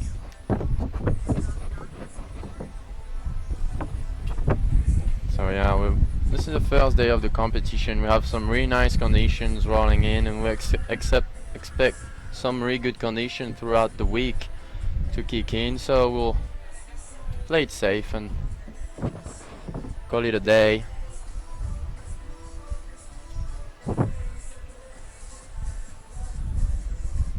So in this heat we'll have this is white Tipi Jabrik. Oh, looks spicy. I think he's hungry after not doing good in Nias. He was struggling there, I think, the wrong boards maybe, but now seems like he got the right chili under his foot. And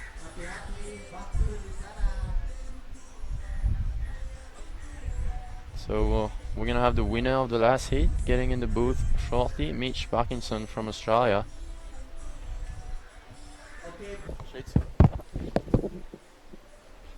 There we go. Will Hayden Smith back in the booth. Hey Tom, good to be back in here. One thing that I've noticed today is just the smile on people's faces when they're coming in from the water. The waves are so fun, the vibe on the beach is incredible, and it barely even feels like a contest. Yeah, it's not. Feels like just a big community gathering together here in Arugam Bay just to enjoy surfing and meet with each other. It'd probably start to feel a bit more like a contest when it gets a bit more serious. Everyone wants to win 3,000 points. Of course. And there's a lot of prize money. The winner's going to get $15,000. There's some big shouts coming from the beach, so of course when you hear that, it's one of the local surfers shredding, and this is our surfer in blue, Anushanta. Surfing pretty well. I think he did pretty good in the, if I'm not mistaken, in the local contest as well yesterday that we did the finals. Can't remember exactly, but I'm pretty sure he was in the final. Yeah, what I really like about with WSL Asia is how they really try and include the locals as much as possible. We came and we helped them run their local comp the last 2 days, showed them a bit of education about judging, and I was talking to Tippy about how we're going to introduce them to some online scoring programs because they were still using like manual tabulation, which is, it's difficult to surf in a heat like that because you don't know what scores you have and what you need. And yeah, that's true. And sometimes we're really detached from all that because we get used to all those technologies that we have on every stop we go on the tour, and sometimes we forget that still people doing some manual calculations, and then that's where we can help them. And of course, like you say, just get them a little bit more familiar with contest rules and priority. And I think last night, and then the broadcast team were here at 4 o'clock in the morning to set up and test everything. So yeah, it's broadcasting from the wilds of the jungle, but I mean that's what we do when we travel throughout Asia, and you know, it's not like a contest at Manly Beach in Australia where everything is there. You have to bring everything here with you, you know. So but the surfers really appreciate it. Everyone's frothing. You can hear the crowd going wild again, which is nice. So we just have red and blue back-to-back action from those two Sri Lankan surfers. That's why it's going off on the beach right now. And it's only 10:20 in the morning local time, and we're in the last heat of the day.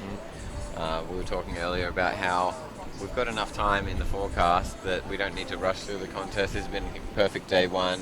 Get set up, get the broadcast working, get the judges working, and then we'll come back tomorrow, and I think we'll do 15 to 20 heats tomorrow. Yes, at least try to do that round 2 and the 16 heats in round 2.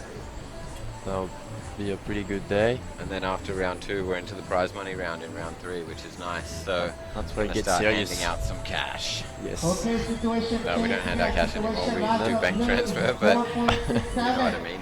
We're not traveling with a suitcase full of cash, that's for sure. And we're lucky enough here to have WSL's head of security, Bern, running things on the ground, keeping all of us safe, which is nice. But this is a really safe country. There's lots of people here. I've thoroughly enjoyed my time here. I came about 4 days early to help get set up, but also got a couple of sneaky surfs in, of course, like you do.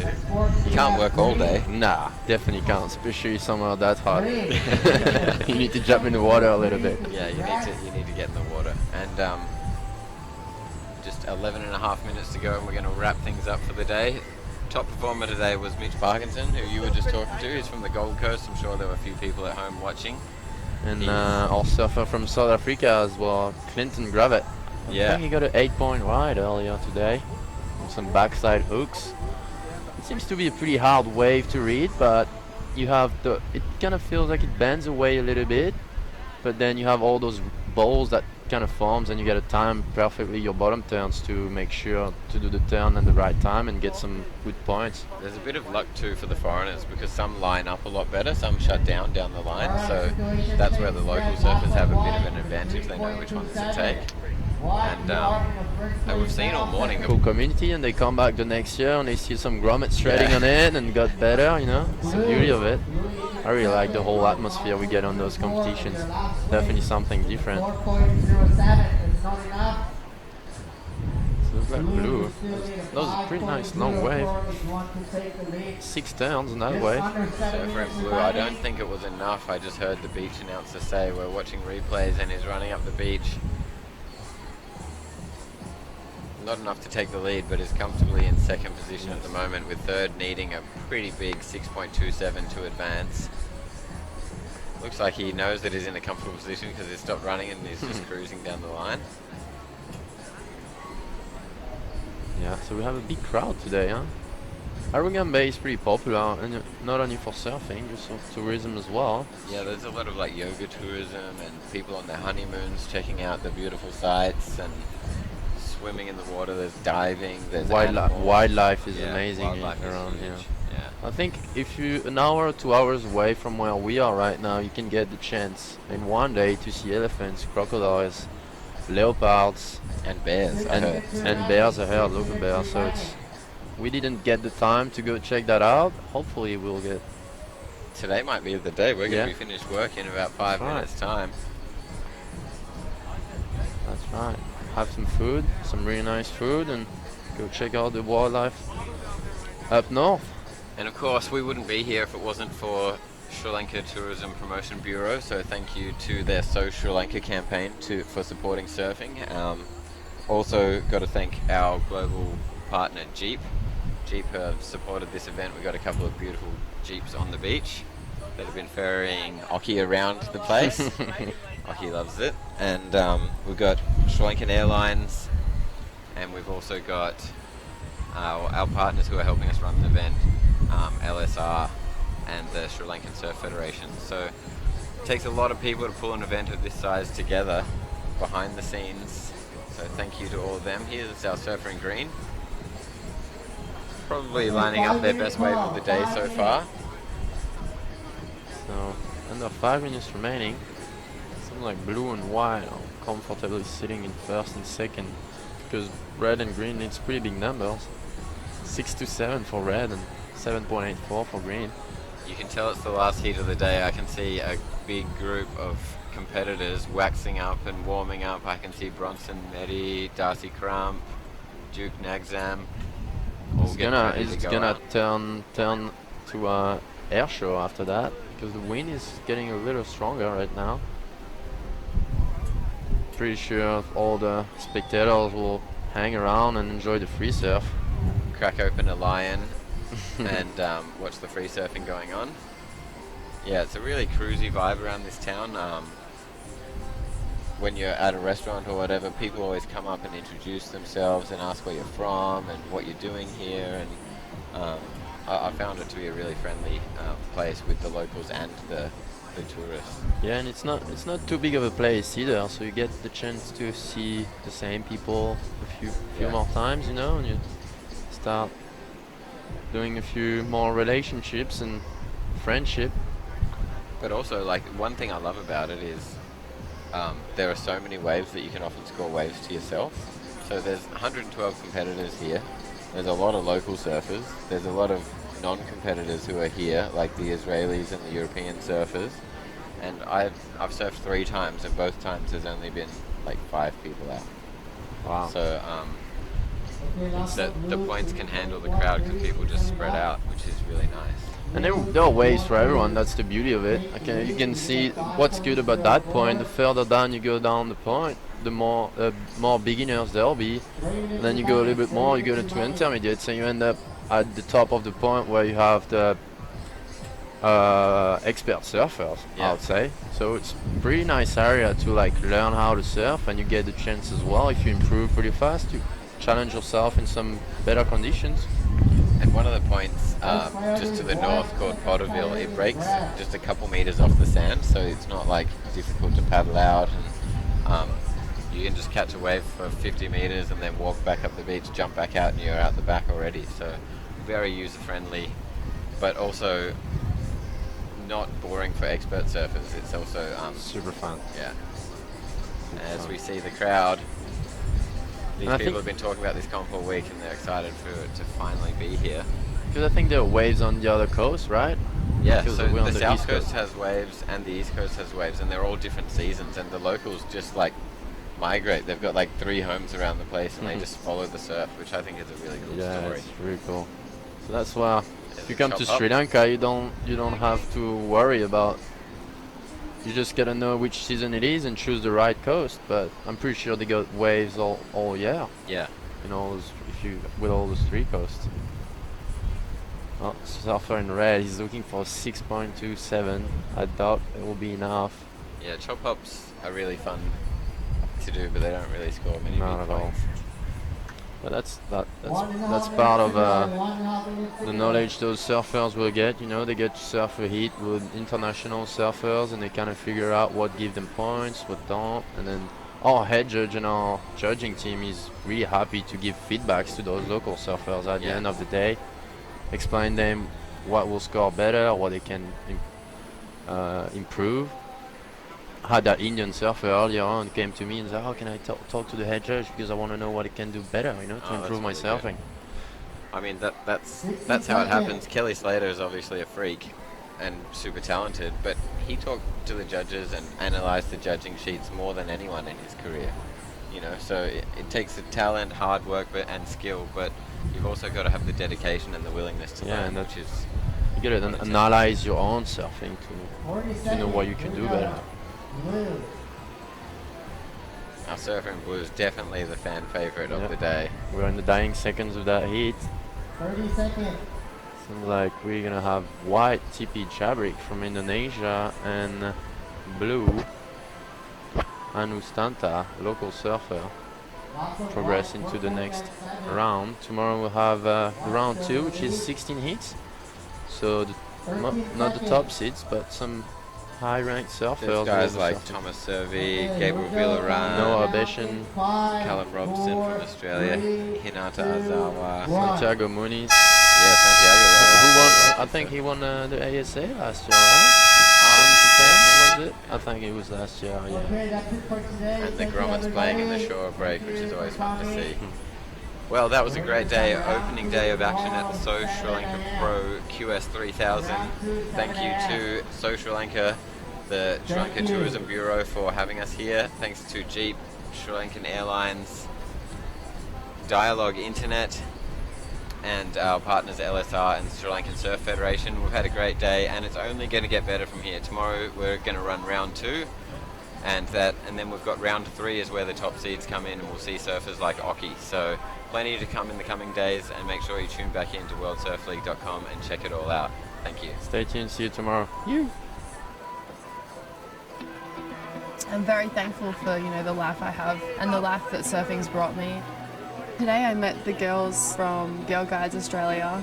Jeep Brand and I teamed up together, and we took them on an experience that they wouldn't have had otherwise. It's been a really special day. We're all so loving and so supportive of each other. You can definitely see them all growing up and, you know, having these friendships for life.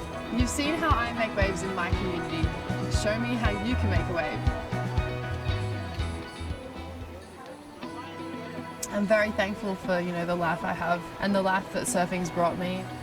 Today I met the girls from Girl Guides Australia. Jeep Brand and I teamed up together, and we took them on an experience that they wouldn't have had otherwise. It's been a really special day. We're all so loving and so supportive of each other. You can definitely see them all growing up and, you know, having these friendships for life. You've seen how I make waves in my community. Show me how you can make a wave. I'm very thankful for, you know, the life I have and the life that surfing's brought me. Today I met the girls from Girl Guides Australia. Jeep Brand and I teamed up together, and we took them on an experience that they wouldn't have had otherwise. It's been a really special day. We're all so loving and so supportive of each other. You can definitely see them all growing up and, you know, having these friendships for life. You've seen how I make waves in my community. Show me how you can make a wave. I'm very thankful for, the life I have and the life that surfing's brought me. Today I met the girls from Girl Guides Australia. The Jeep brand and I teamed up together and we took them on an experience that they wouldn't have had otherwise. It's been a really special day. We're all so loving and so supportive of each other. You can definitely see them all growing up and having these friendships for life. You've seen how I make waves in my community. Show me how you can make a wave. I'm very thankful for, the life I have and the life that surfing's brought me. Today I met the girls from Girl Guides